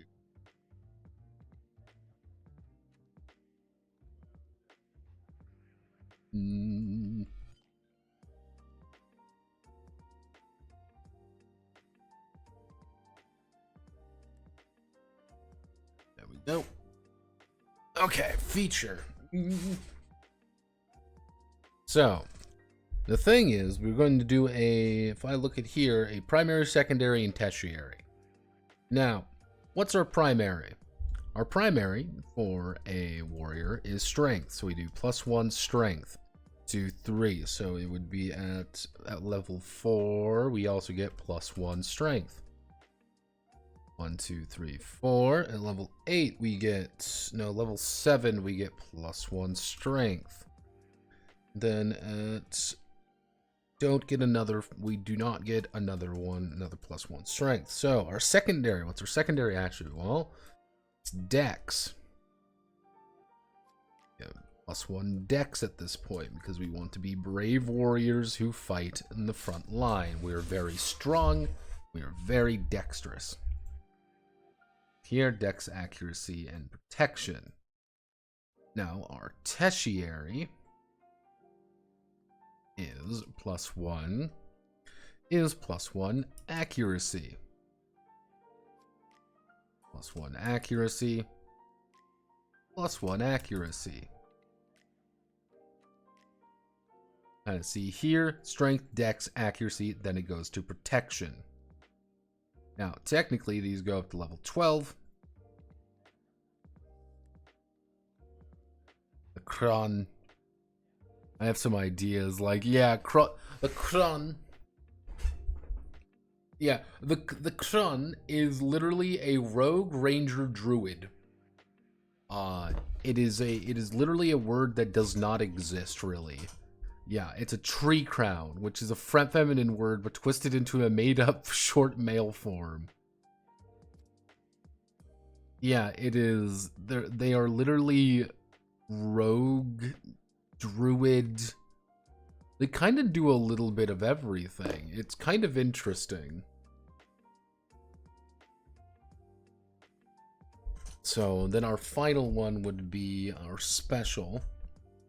But that, let me see, at level 3, we get +1 to any, +1 to any. 6, we get +1. Any.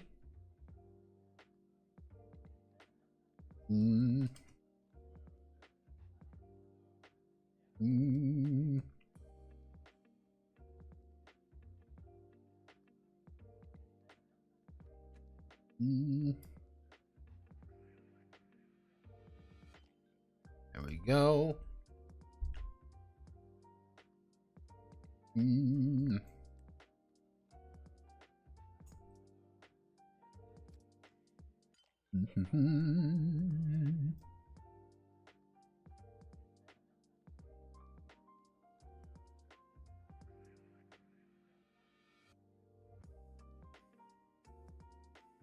Actually, this. There we go. Now, the thing is, is that every single enemy, every single thing, every single character works off of this as well. It is a basic, a basic way of doing this, and his health would be, it's based off of 5, 45, 50, 55, 60, 65, 65, and 70. It goes up to 80, if we see here. It goes off intervals of 5. Like, the Magician goes off intervals of 3, then 4. It's kind of random of how it goes. See, it goes 3, 3, 4, 4, 2, 4, 4, 4, 4, 4, 5. Like, the priest and the wizard have kind of weird health growth in general. Don't forget to cap the protection stat. Kind of like the idea of the protection stat is like there's only going to be so much that you can get, because warriors naturally get let's see, they get the +1 protection. I thought they got more protection. Oh, they only get 1 protection. You know what we can do? We can put 1 + 1 protection right here. There we go. They only get the 1 + 1 protection. I thought they got another one up here. That might be no, that's they get +1 +2, so they get +2 protection. So we can put 1 at, why don't we put 1 at 3 and 1 at 6? There we go. Instead of 3, you just get 1, and so you get 1 later on. You get 1 mid-game-ish. Because protection actually 8 and 4. We can go back to 8. Go.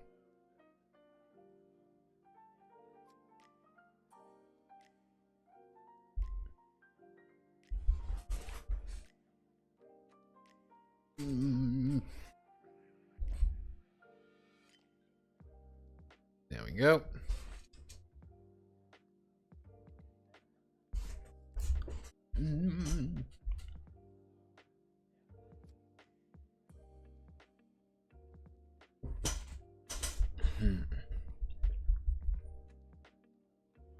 Now, this is where things are going to get a little weird.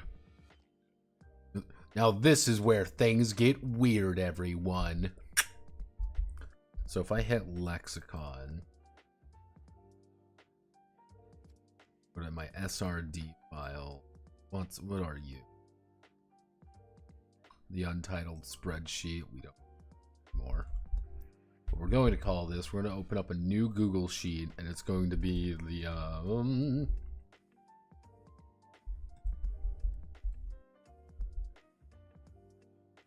so we're going to call it the SRD sheet, because this is a little bit complicated to understand, so I think I'm probably going to need this. However, generally speaking, every class has, let's say we'll take the we'll take the warrior and the magician, for example. We'll take these two for example. Technically, both of these characters have a very consistent growth pattern. As you can kind of see here, green,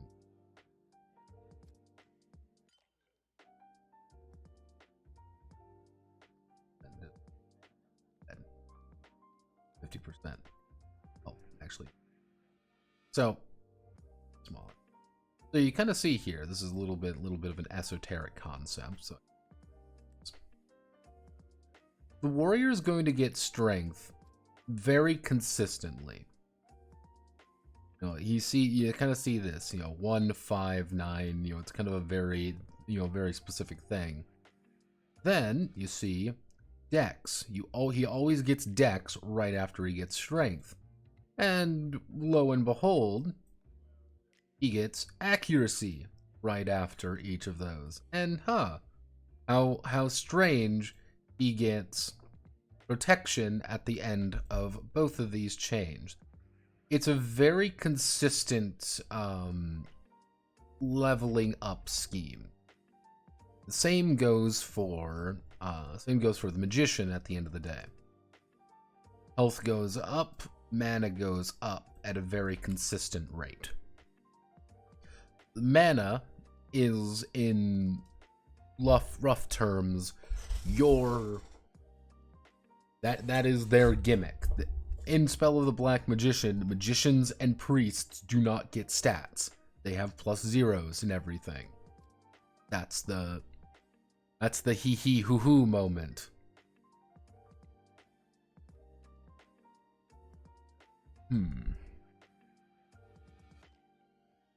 Yeah, 4, 8, 12, only 10 levels.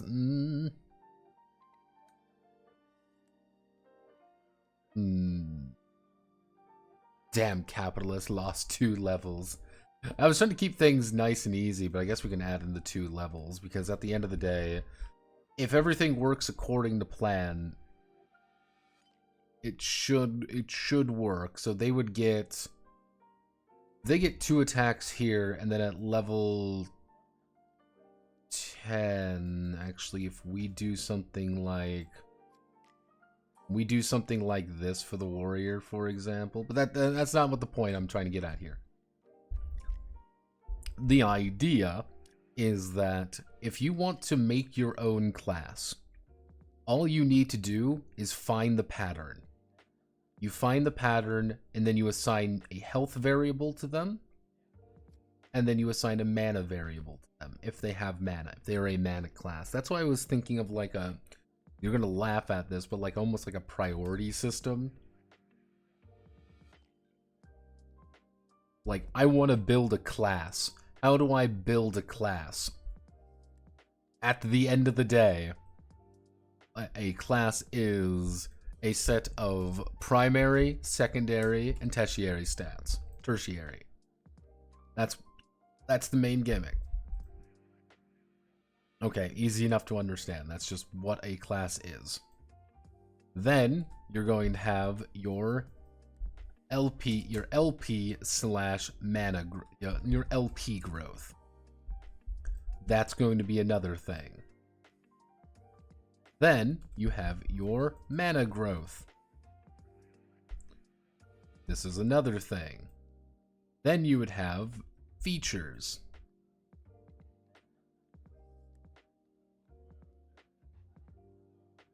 Now, what I was thinking about doing is like inadvertently creating like a priority system, create your own class, make it a little bit more consistent.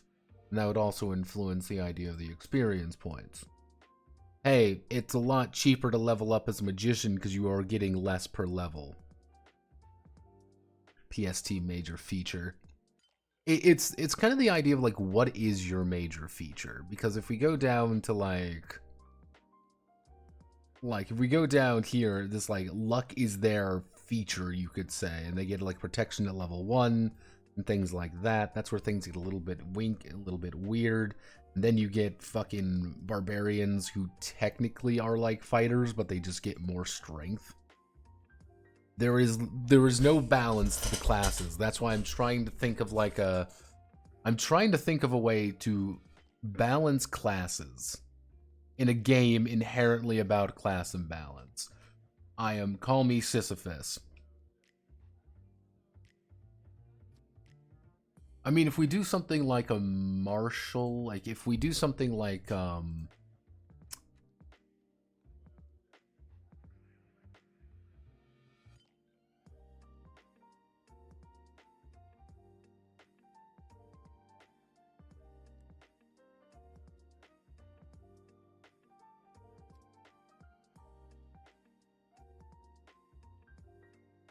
so I want to make a martial. Like if we think we want to make a martial class, we are making a fighter man class. I want to make a fighter man class.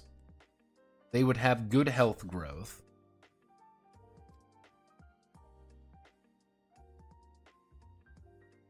There, if you want to consider mana of, do you consider mana a feature? Or do you consider mana a benefit?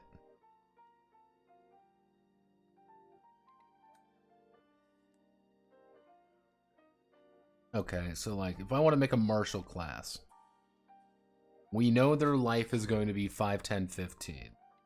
Like you get consistently higher growth on average in your health.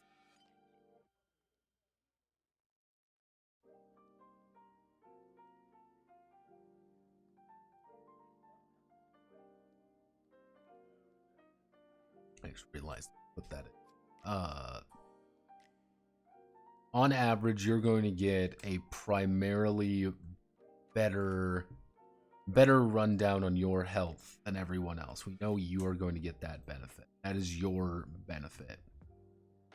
Generally, it's going to be +2. It's gonna +2, +1, 2 things. Primary, secondary,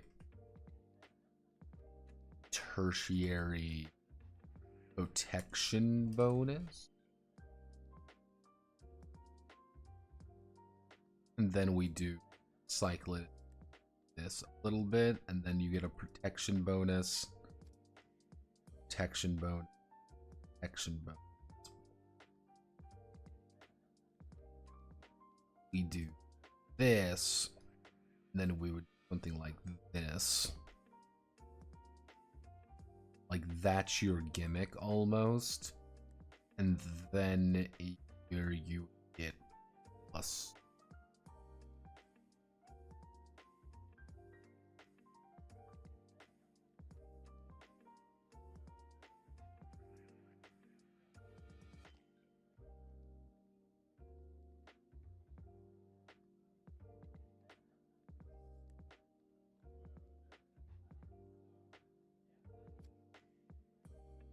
So it'd be kind of like, so 4 would be, we want to do second attack.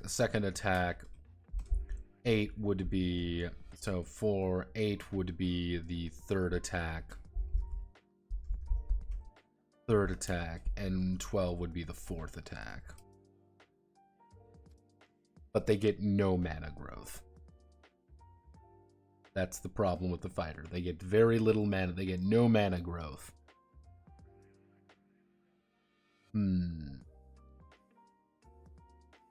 Do we consider the protection bonus a bonus? Or do we consider it a feature? Because what we could do is shift the protection bonus back 1. Something like this. We can even make it like 3, 6... 3, 6, 9. No, that's 2. 1, 2. Something like.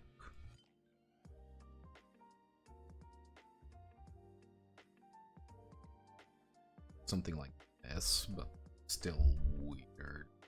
Or we do it as.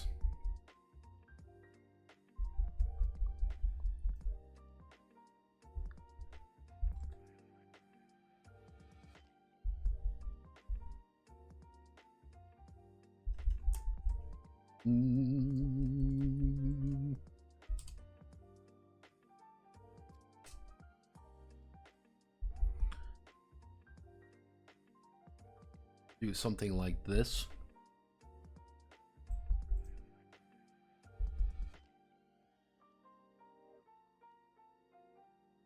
Do both an attack and protection.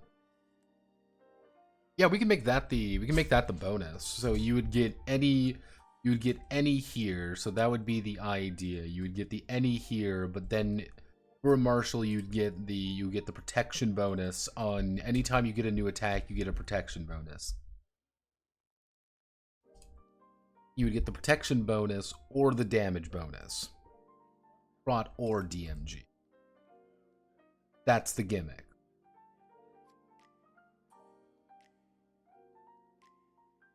That's the gimmick.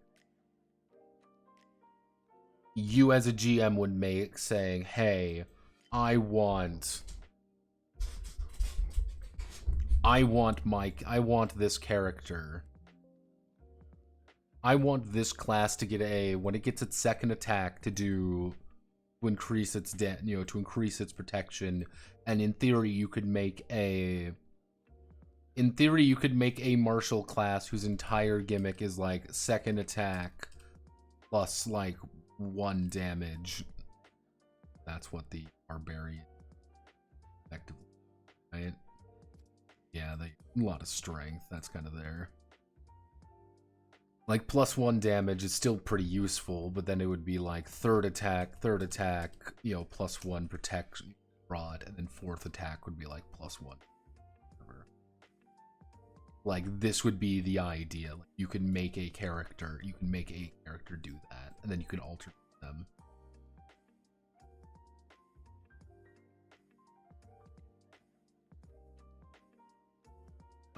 Alright, that's good. So this would be the idea of a martial class.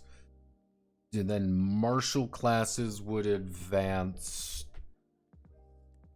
60, so actually you do 2, 4, 6, 10, 2, 4, 6, 10, 15, 20, 25. You advance relatively slow. So your advancement, if we do something along the idea of like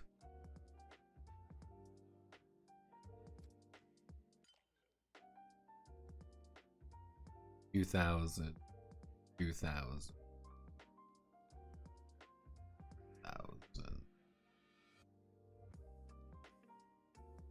$4,000, $4,000,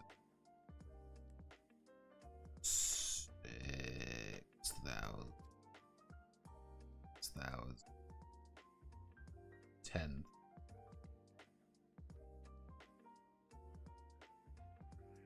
There we go. So that would be we ended off on 50,000 instead of 60,000 experience points. It's a lot more gradual. You can get to level 5 pretty easy, but after that, that's when it starts taking a little bit more time.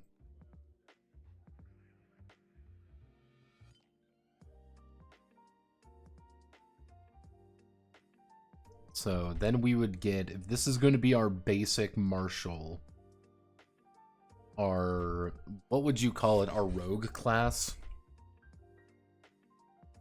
Rogue class gets no mana.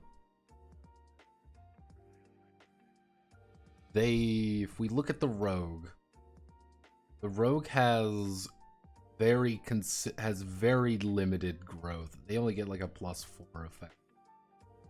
Unless they jump up by 6 sometimes. Looks like they alternate between like... Wait a sec. So 14, so that's a 0-point jump to get to level 1. So 0, 4, 6, 4, 4, 4, 2, 5, 5, 5. So if we do our rogue class beginning at, let's say 15 life points. Little bit on there. However, they start off with a 3, 4, let's say 3 for the first 3 levels. So they would get 18, 21, 24. Then it goes up to 4, 28, 32, 36. So level 6. Level 6, they would have, we are 2 lower than they would normally have in game. However, so we've gone, so this would be 3, actually, no, 3, 4, 5, 5, 5, and then it would 6.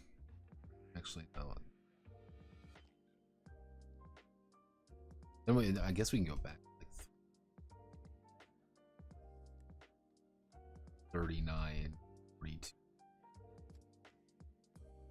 48, 2.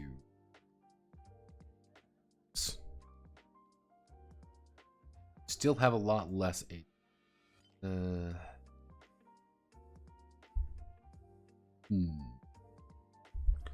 A Gopnik. Ugh. Oh god. Oh god. I love math. I love math. How do we want to do this? Start at 65 and go down. Do we want to even start it? Do we even want to end it at 60? Yeah, I think... How large does the... Cleric ends up 60. Magician ends up at 55. Do we want to make it 70? Like, do we want to make that the idea of, like, you have 70? Like, you're, like, a middle of the road? Because then we could do something like this, and then we... go 5, 10, so we do 5, and then we would go down, and then... reduce it by 4 to 54. 56, 52. Time to 8. Reduce it by 3. Reduce it by 3. Reduce it by 3. Then at 39, at level 439, we are above where we should be.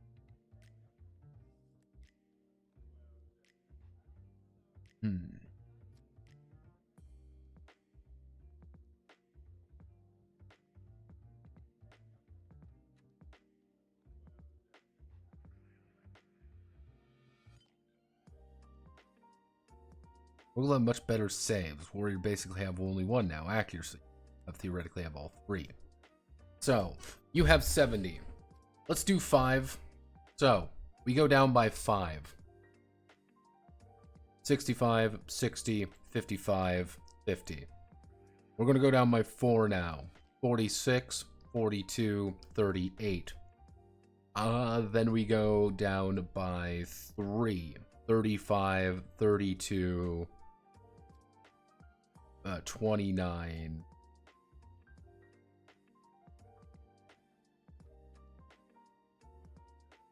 Again, it's this weird jump. Like they get like a huge jump here at level 4.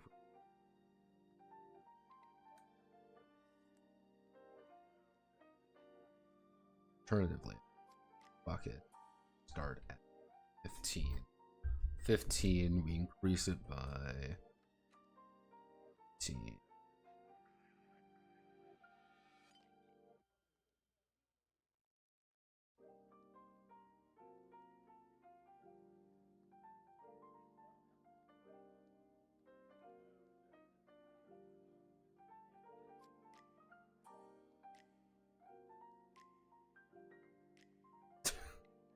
We end up at 65. I guess we're sticking with 65 then. I guess that'll work. I mean, that's... They're a little weaker than they should be, but like, yeah.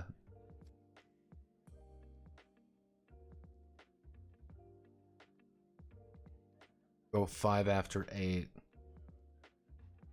4 before 8, so... 5 after 8, and then we do down by 4, so it'd be 41 down by 4. It would...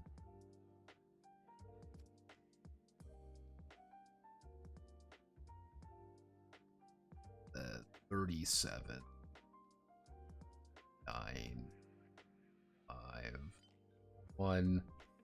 That would be 4. That would...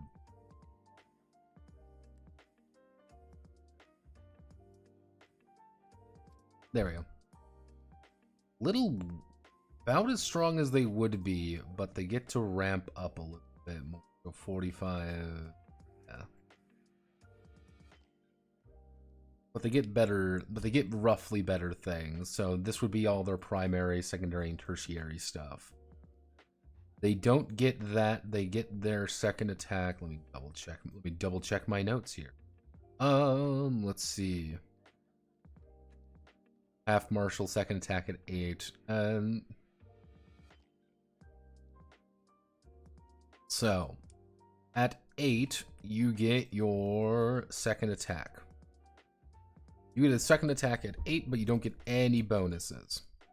However, you do get a second. You do get another action at. Let me double check here. At 4 and 12, get a second non-combat action. There we go. In the third non-combat action. So you get a little bonuses here.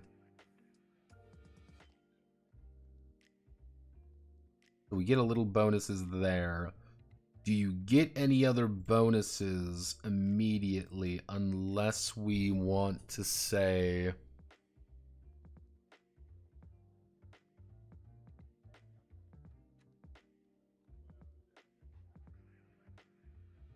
because that's their gimmick, is that they have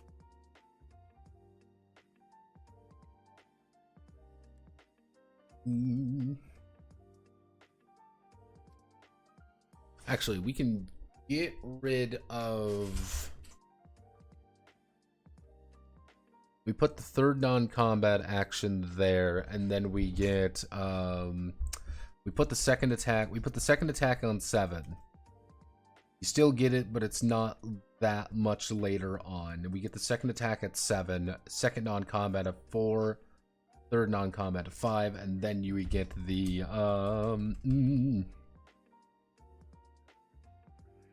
Then you get the bonus initiative.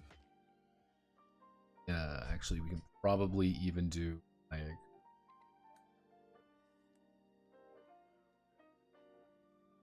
Actually, I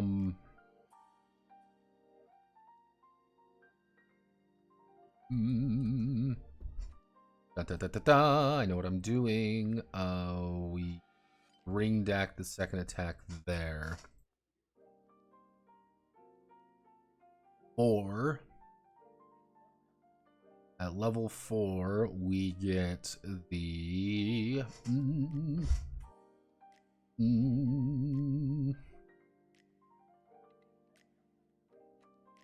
bonus initiative, or crit reduction. Yeah, we want to give players some options here. I want to make my very own super cool donut steel class. We give them the bonus reduction there. 8 gets your second attack, and then 12 would get your bonus or crit reduction.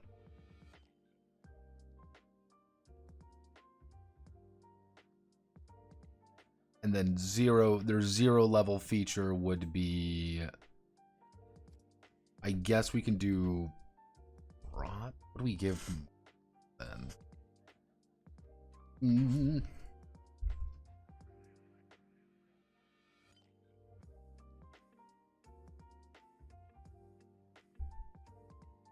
So this would be 17, 16, 15 would be their best crit, which would still be...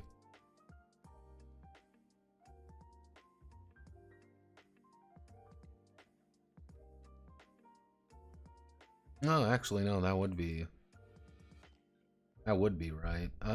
We can do bonus initiative, crit reduction, bonus initiative, crit reduction.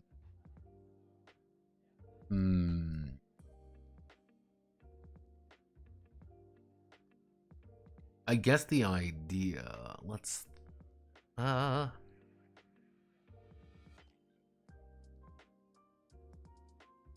actually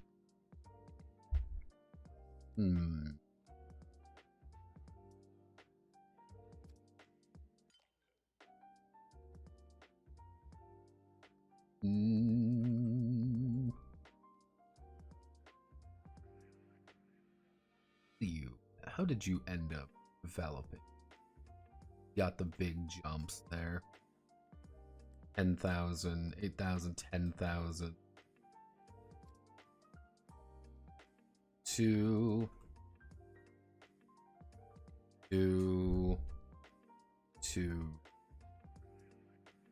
3,000. 12.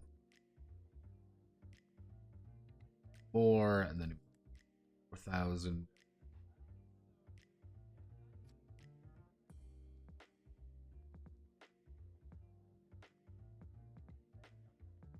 1,000.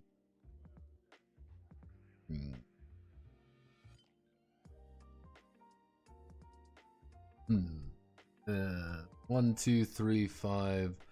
1, 2, 3, 5, 7. Actually, 1, 2, 3, 1, 2, 1, 2, 1, 2, 1, 2, 3, 1, 2, 3, 4, 4, 5, 5. That would end up.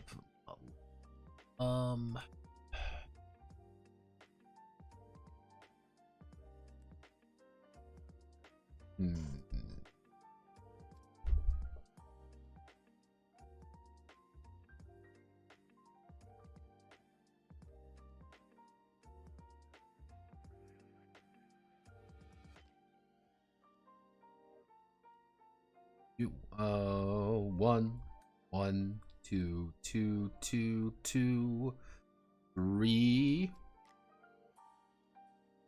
3, 5, 5.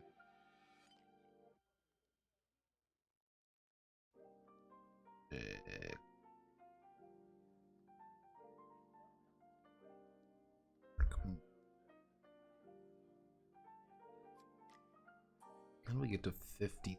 What am I doing? 24, 30,000, 30,000, 40,000. 21, that would add up. 26. 26 would be a jump to 9. It would jump to 12.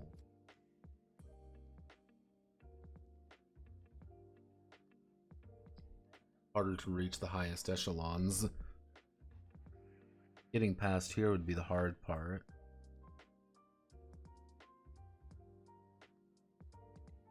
There comes the point where it's like, yeah, you kind of got to prove yourself after you hit level 8. That's where things start getting real hard for you.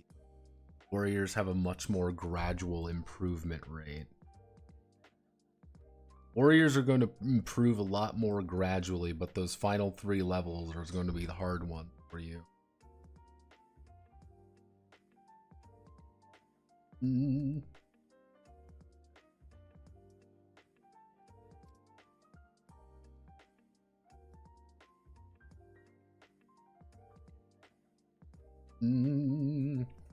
At 8 second attack and plus 1d6 extra damage. Why?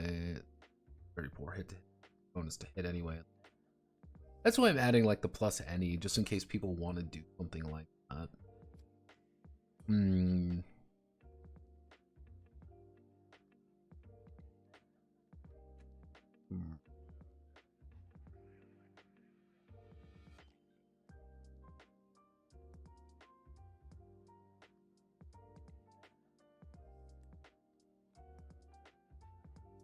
I guess we can do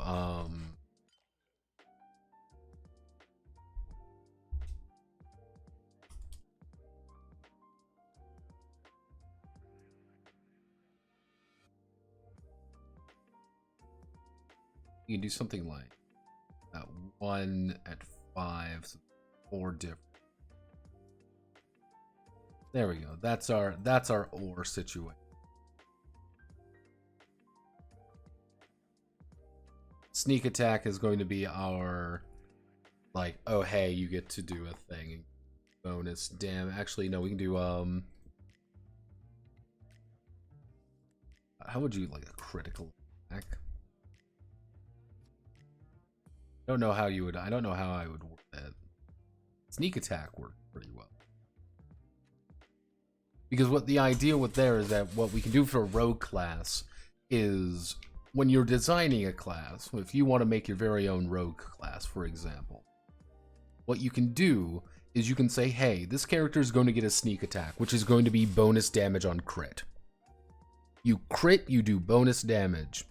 It might be plus 2 damage, it might be plus 3, or a plus d6 or something. That's your sneak attack. That's what you're doing. You got something you got a sneaky hit in. Because you're a sneaky little fucker. Or you can get a skill. What's a skill? That means it's a flat plus 3 to doing something. You get rogue skills effectively. That means if you want to play something, let's say like I want to play I want to play a scholar. A scholar would be a rogue at the end of the day. Their primary would be wisdom. Their secondary might be, you know, aware, like might be fucking, I don't know, accuracy. their secondary might be accuracy and their third might be luck. But at the end of the day, that's the thing that they want to have happen. They, like, oh, I'm all skills. You need to defend me. I am a little baby man who is going to get evaporated if someone hits me. If someone so much as sneezes on me.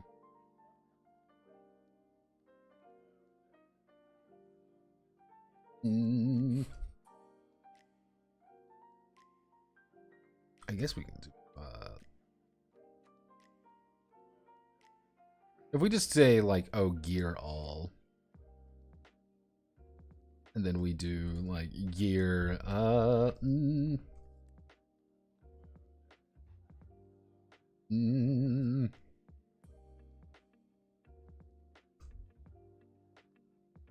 like later on the road gets to upgrade to meet.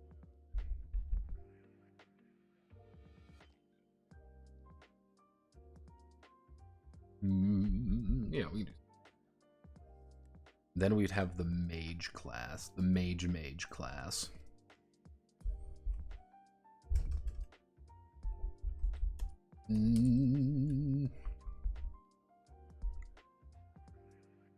Magicians, the magicians get fewer life points overall.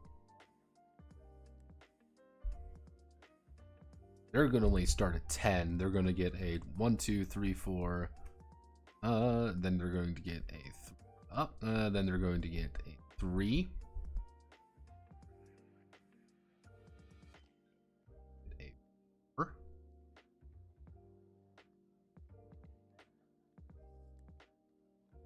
All they're getting.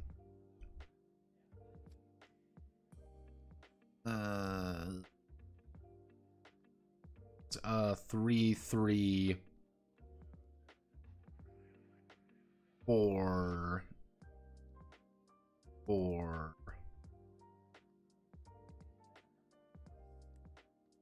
5, 5, 5,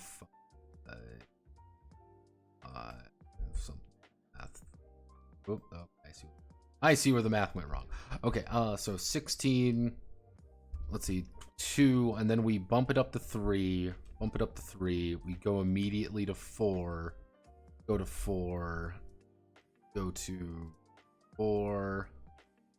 Then we do 5.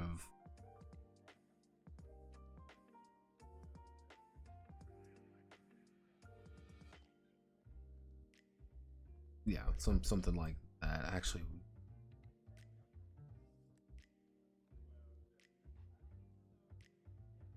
magicians are inherently. It's 22. Hey, I'm doing my best here. I'm doing math. I'm not a math man. 3, then that would be 4, 30, 34.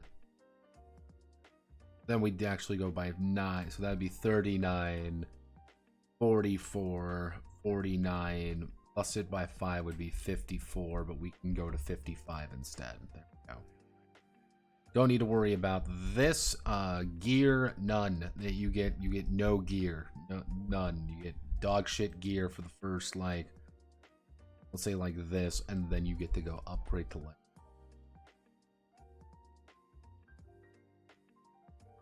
Of course, everything's there, and then when it comes to this, you're going to get mana. That's going to be entire. That's your entire gimmick here, is just mana. So this would be mana 3, mana 6, 9, mana 12.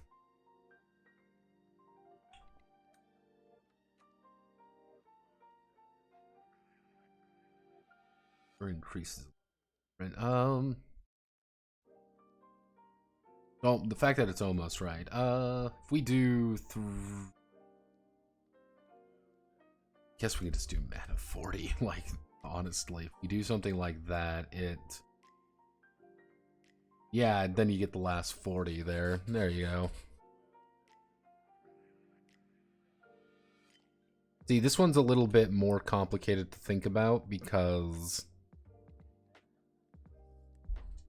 we don't know the spell lists.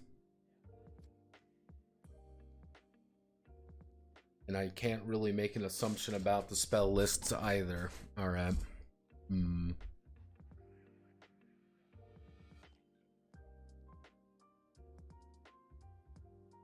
think that worked. So if I want to do, so we want to do you.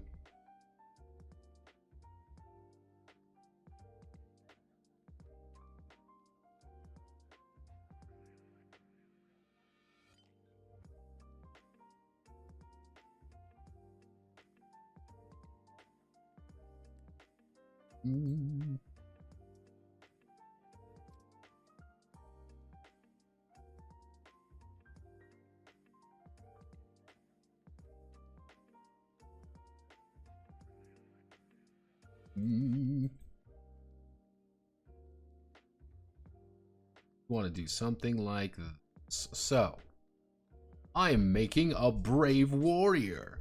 Strength +1, strength +1, dex +1.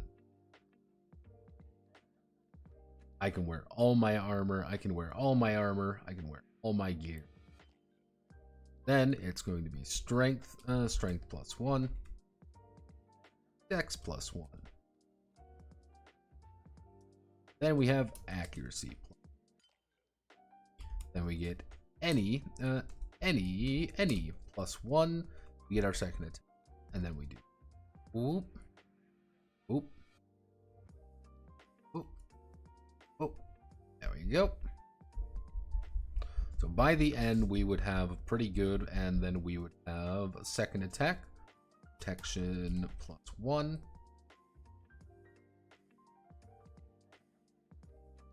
Protection +1, protection +1. There we go. We have all the gear available. Why? Because we are a warrior. That is what we do. So if we select you, then we can put you right here. Then we hit barbarian. So as the barbarian, we get +2, just kind of our inherent thing. Strength, let's see.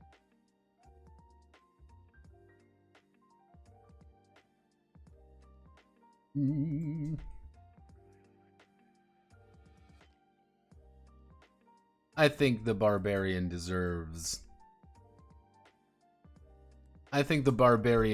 something like this, right? You know, get some bravery in there. He's a barbarian. No half-caster option. I don't really know how to make a half-caster. I mean, in theory, if you want to make a half-caster, in theory, if you want to say, like, half-caster, and then that would be... mana would be a lot more stingy, and you would peter out about 6. Kind of the idea, so it would be 3-3-3-3, 3-3-3. So you would peter out about mana 21. Actually, we can even do like 20, 24. This is, at this point, you have petered out. You get no more mana after level 6. However, what would be a half-caster?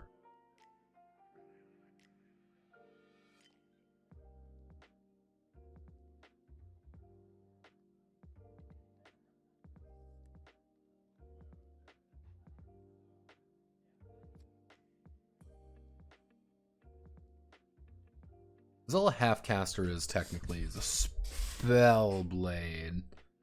Don't think we need anything like that.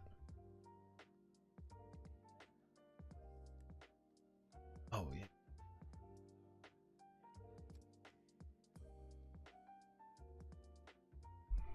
We do mana 2.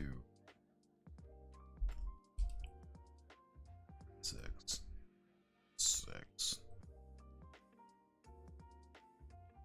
Add all 26. You get mana very consistently. You get half spells. But then let's bump your HP up quite a bit to compensate. 19. 2, 5. Then we do 29, 30, 7, 4, 41, which would then be 6, 51.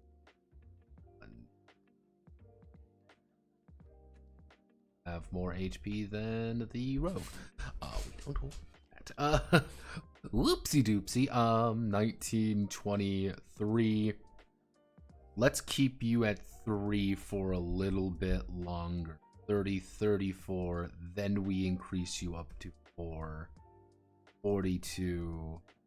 Then we do 47. Then we increase it by 5 again. 50. And we end it off.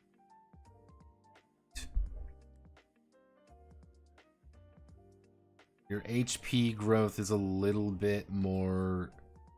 Your HP growth is a little bit more consistent, but you even out about level. You got a little bit more ahead of the game. I could...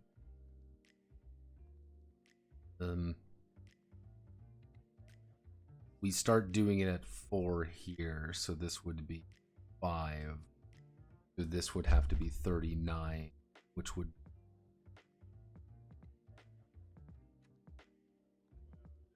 plus 48, 54, 54, 59. There we go. Your HP goes up a little.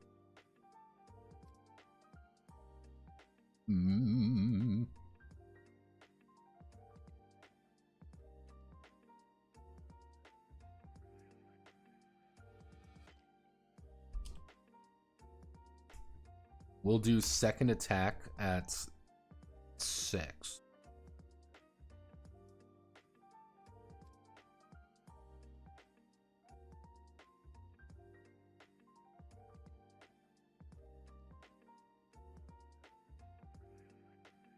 The upgraded health, I think getting the second attack already should be good enough, because technically they would already be qualified against the rogue. I think that should. Not perfect.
Savage Slayers from far off lands, heroic in their own way. They get a lot of bonus damage right off the bat. Warriors are going to be more consistent to doing a lot of different things. Barbarians want to get up there and punch you in the face. Cool. Then we're going to make rogue. We're gonna make the rogue. Actually, we'll make the thief. Tricksters and charlatans.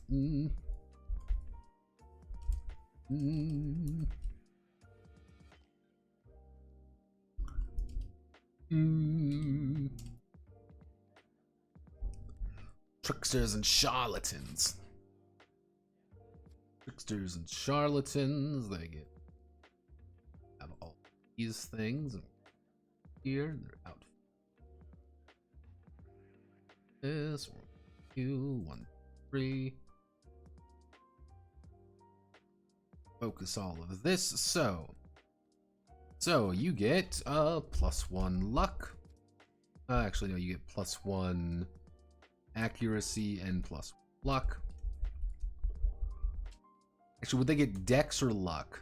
I think Dex. I think Dex is a bit. No. I think actually a bit more. So they crit on 17. Then your primary is.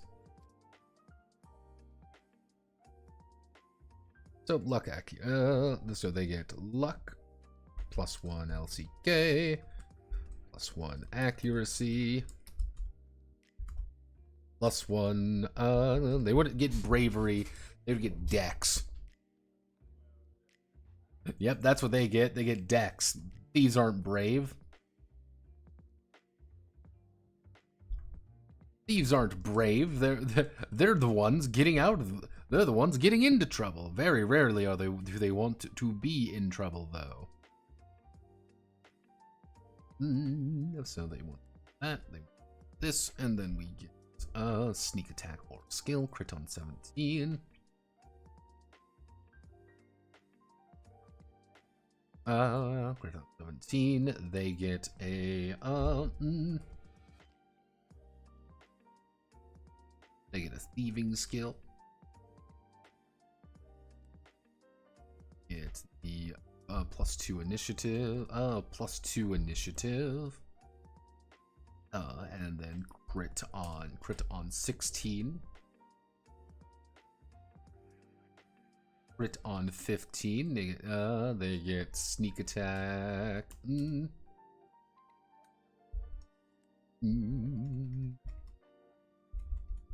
Get their second attack, and they get a thieving skill at +2, or they may increase one of their thieving skills by +2. There we go. That is how you make a thief. But let's say, for example, let's say we want to make a fencer.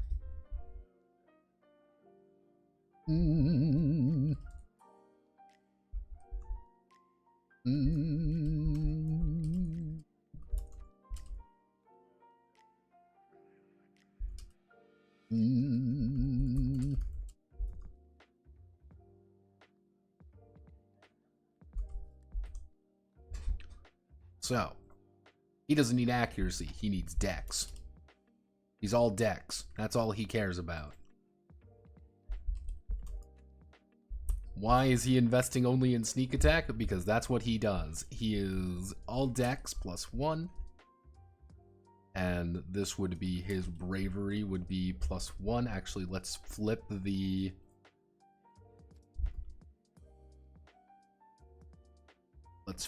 bravery and the luck around. That would be funnier because the fencer's supposed to be this overly charismatic man who wants to get into a fight with you all the time. And then he sneak attack +1d6, and then instead of a thieving skill, actually he would get charming skill at +2, and then he gets his bonus sneak attack. This level. No. There we go. That is how you make a fencer. Ta-da! Then we do make if we go over here to a magician class, magicians level up very fast in Spell the Black Magician because they need things. Here they are going to level up. They're going to level up very quickly. First 3 levels. Then you get the spike.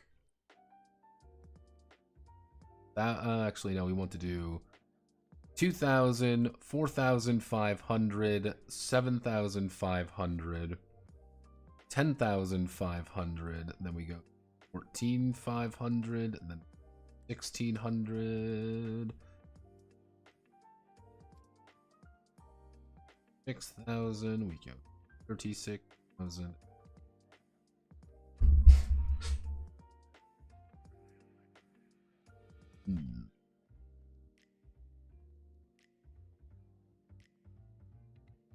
Kind of depends on what you traditional D&D. If you apply D&D logic to it, I'm doing the D&D thing. They would be more considered of a magician.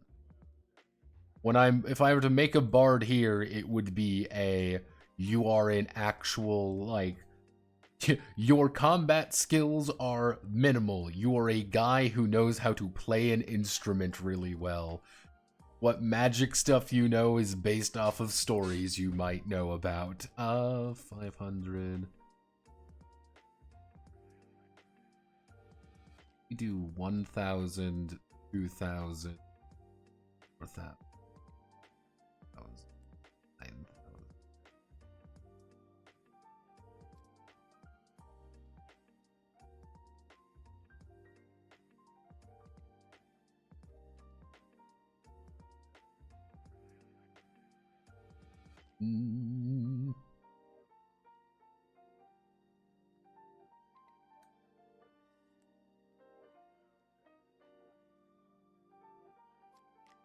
Of 32, which ended off on 50,000.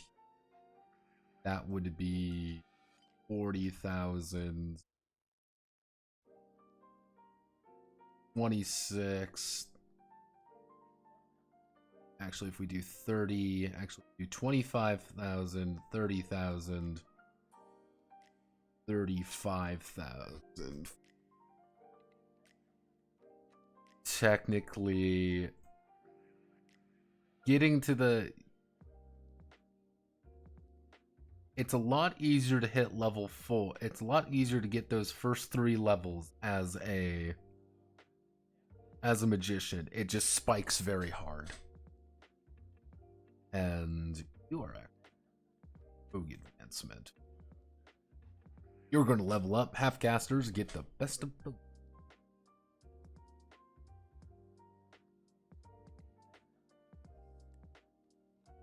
The AD&D logic, it is a half-caster.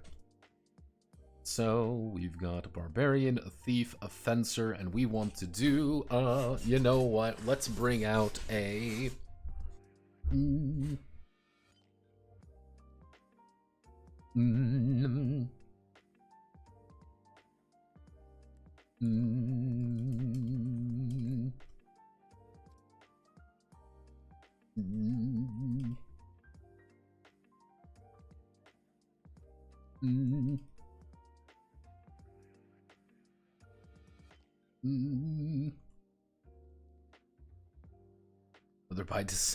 Whether by deception or spell, the defender of nature in the natural world. So, because we're making a cron would be a half caster. So we're this, we're going button, nothing there because we change 9. This and enchanted country if I find the cron. The cron is wisdom and dexterity. So he's going to get +1 dex and +1 wisdom. His primary is going to be wisdom +1. Secondary is going to be accuracy +1. And then his final is to be dex +1. He's not actually going to be a very good warrior. He's going to be wanting to hang back and casting some spells. That, we do that. Something. This. He use all except plate. Yeah, he could use like light into medium. Oh yeah, something like that.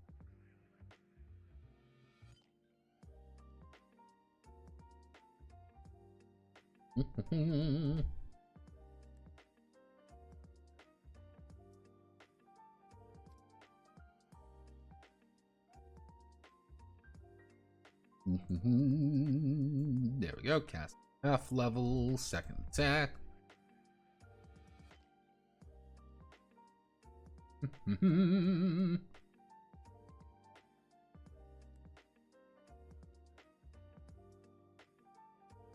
Thief, wizard, cleric use druid spells, list 5 levels later than normal, I believe, and everything like this. Let him cast and attack at 12. What, you really want this cast and attack, don't you?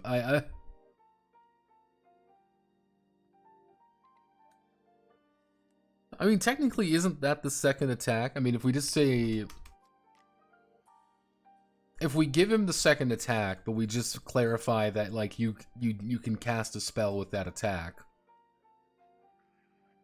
would giving him just a third action be better?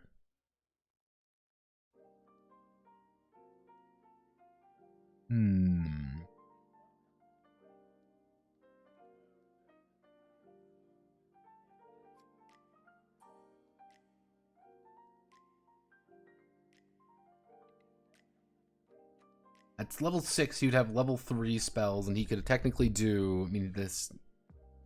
We could do 2 things. So I guess we could do,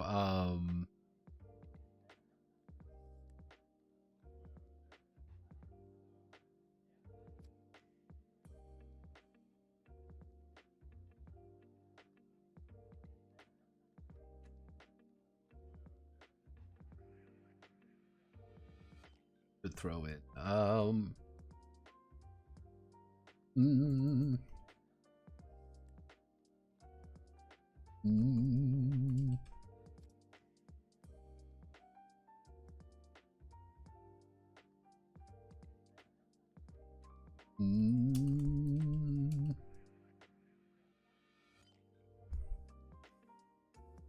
He's not a half caster. We need to go back to our full caster. This normal next 9, and you get wizards get +1 dex and up dex +1. I guess they would get plus luck and wisdom. Yeah, I guess they would get luck and wisdom, wouldn't they? Because you're lucky to be born a wizard. Yeah. I guess that would be it. I guess you would be +1, and then you would get +1 wisdom,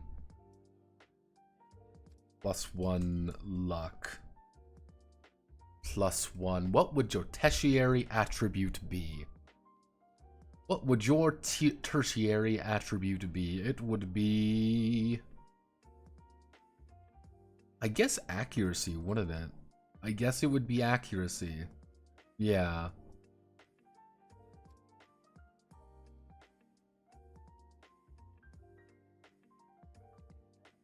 And then if this would be any +1. Oh, I did it. Keep doing +1. +1, +1, +1.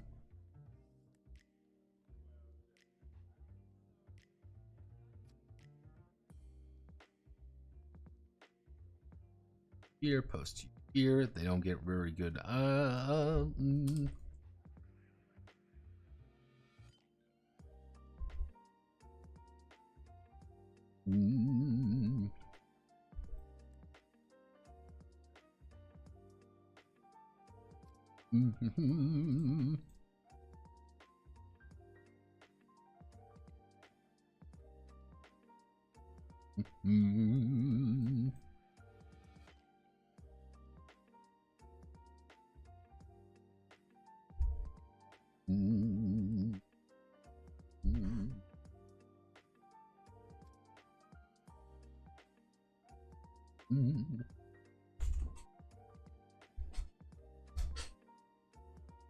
What would be a good class for something else entirely? Actually, I don't.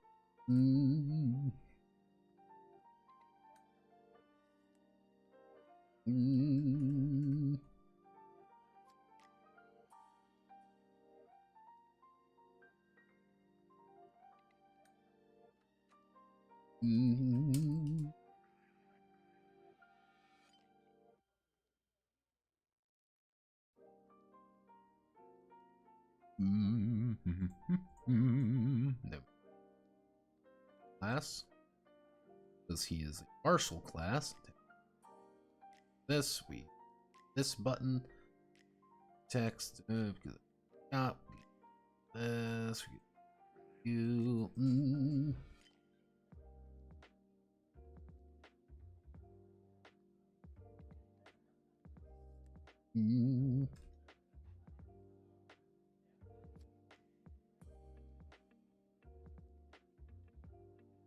Mm.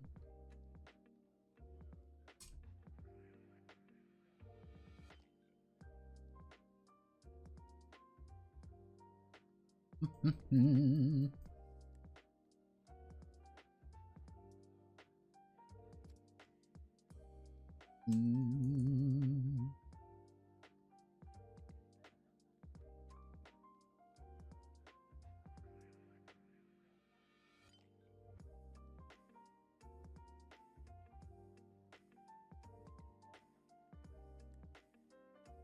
Oh.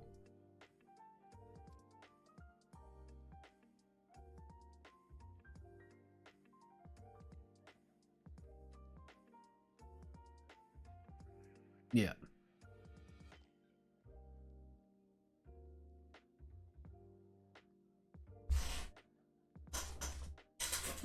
Yeah, that's going to be like one of those things. It's like, yeah, you can recontextualize some of these to psionic points. We established with the bard. Does that mean artificers are magicians? Technically, artificers are magicians, which are kind of weird to think about, but we don't talk about that. Mm. Mm. Mm.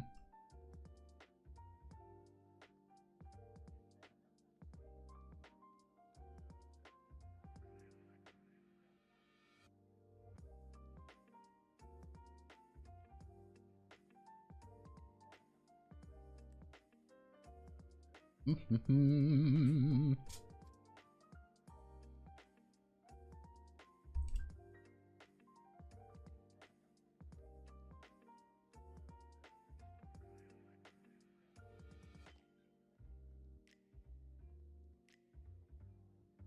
Mm.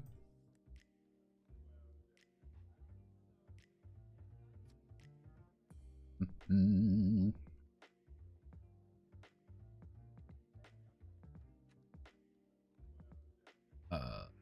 You're gonna get Dex instead.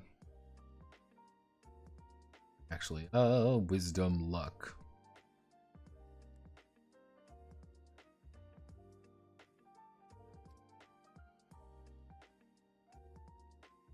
Mm.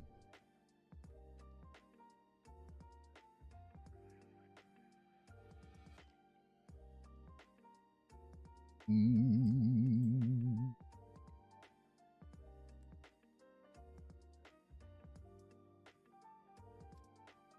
Mm.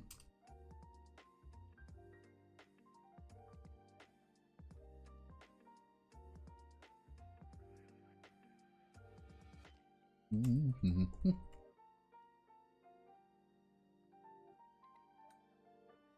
Mm. All the mana, Newman energy, psionic points, psionic points, or just super duper juice. Energy cells, or super duper juice. Super juice.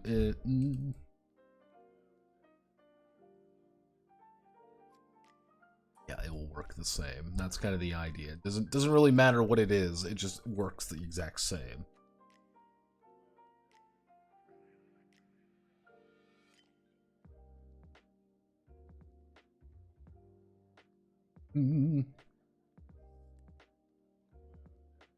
Like what is like a cosmonaut or anything like an actual like job like that? All you'd have to do is just pick out one of the four. Actually, what we should establish is going to select you. We're going to put you here.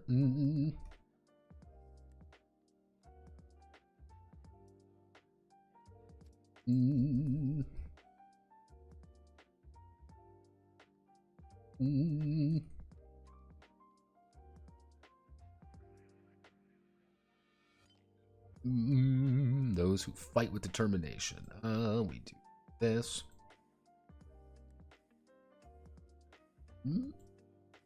Whoop. Ooh wop.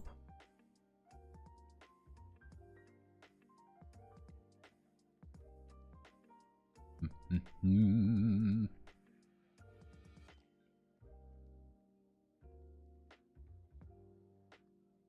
Mm-hmm.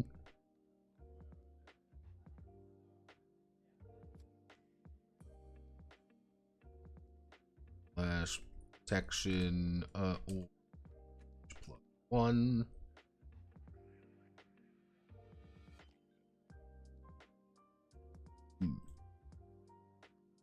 That we select all of you, we hit this, we hit this, we do easy peasy lemon squeezy, we do, we hit you.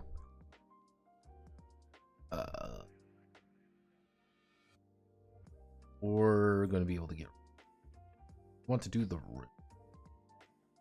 Le Rouge. Do.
Go, we do this, me and man, and you, martial class, rogue class.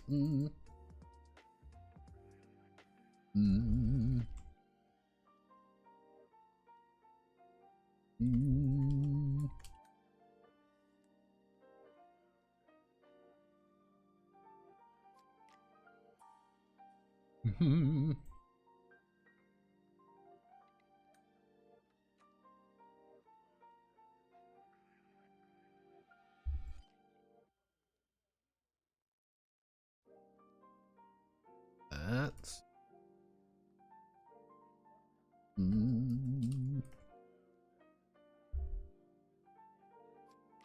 master class next. Always copy paste. Next one, 2. We hit this. Booey.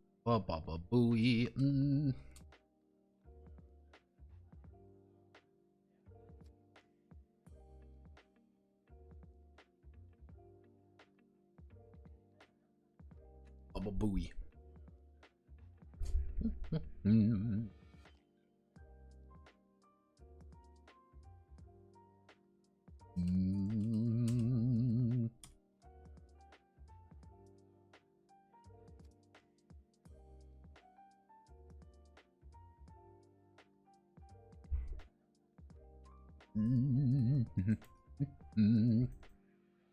Then you do F-caster class.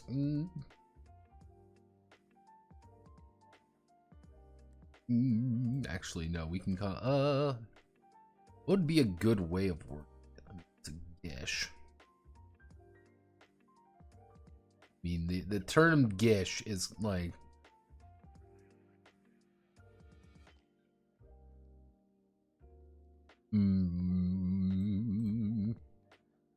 what would you call a magician who uses sword magic? Like a guy who uses it, but he's not good at using magic. Man who use magic, but not good at magic.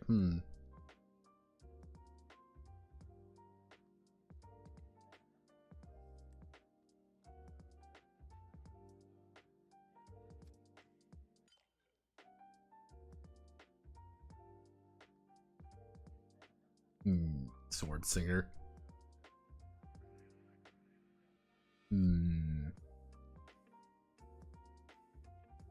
Guess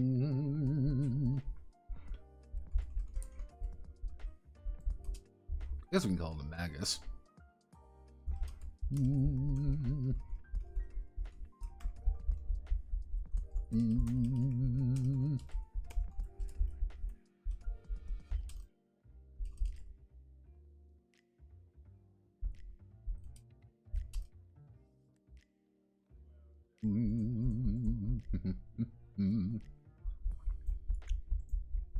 In theory, there could probably be some more archetypes we're missing. Cast it. Cast at half level. Second attack.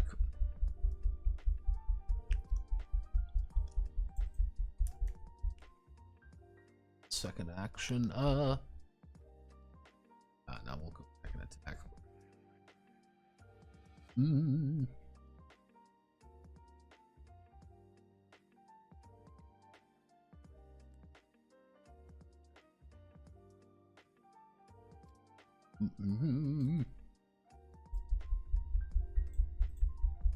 Maybe know how to pick priorities for each class type. What you need to at least one combat stat as primary, secondary.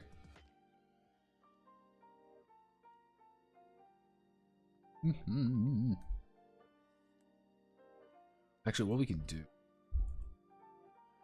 is let's get rid of you. We're going to put the dashed line here instead. Put the dashed line there. We're going to hit the full caster button, then we're going to hit the Magus. Magus can be down here, and then we're going to do mana and you, and then we're going to put another notepad meandering down, which is we're going to say class design basics. Classes.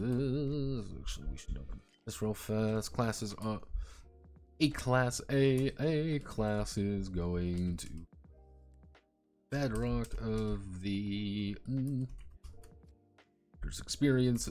characters' experiences.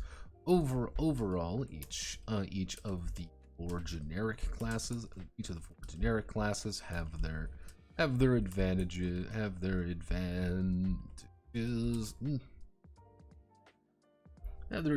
disadvantages. Overall, each of the four generic classes have their advantages and disadvantages. When designing using the above template, let's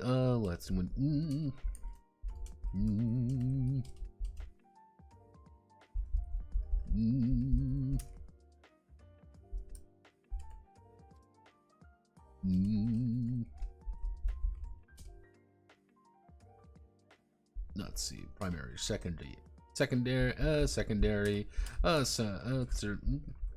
This may be dexterity, accuracy, or even strength if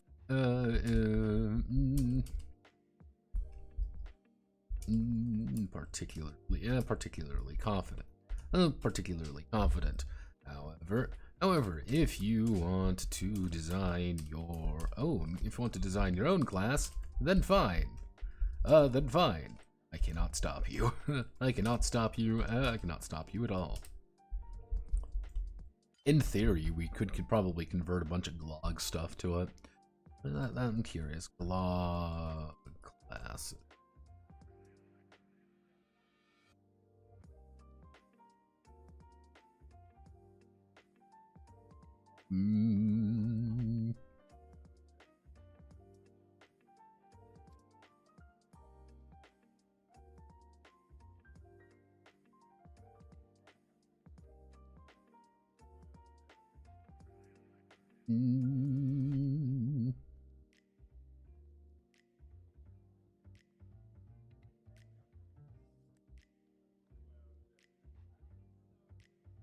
Yeah, in theory, we could add some glog stuff to this pretty easily.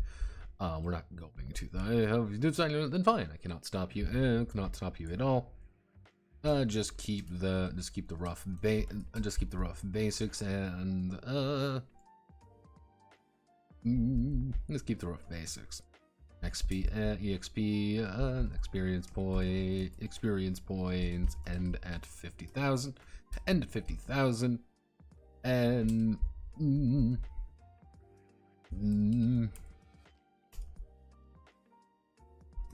let's see, experience points end at 50,000, and key. Primary, secondary, tertiary, PSTA format for attributes, or something similar, or something similar. Yep.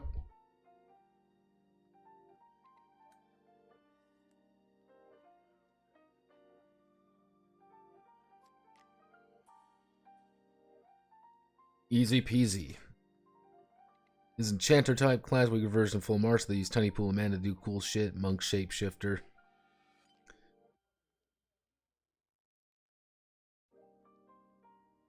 Yeah, I mean, that's why I say, like, class design basics. Like, if you want to do something like that, that's not too difficult to actually make. Be like, yeah, you know, I just want to give them a little bit of mana to do something. That's just something we have to kind of, like, constantly explain to them. But I think we're doing pretty all right. We are done with this section.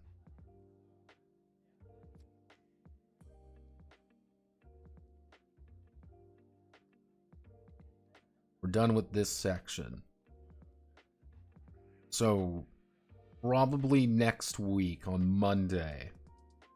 Monday we're going to do adventures. We're going to do all of this stuff. I might work on it this weekend a little bit. But yeah, you can now officially make your very own character on this fairly simply. I think we can probably finish everything up on Monday. If I really double down on it. Most likely next week is going to be my last week here before I go to New York. So we'll get some things hammered out then. Double down, you know the rest. New York, I'm going to be working, but going to be a little bit more sporadic. I won't have a computer or anything, obviously. It's just going to be me and my phone, and I can't really do much on my phone. But I can definitely believe I can. So thank you all for coming. My name is Notepad Anna. I'm very tired. I'm gonna call it here for today. Thank you. Godspeed. Good luck. You know the rest. We'll see you all tomorrow, actually, because we're gonna finish Fear tomorrow. I've made that decision. We're gonna finish Fear tomorrow. And you get everyone's gonna watch me poo my pants live on air because I'm gonna be scared by invisible fuckers again. I saw that clip.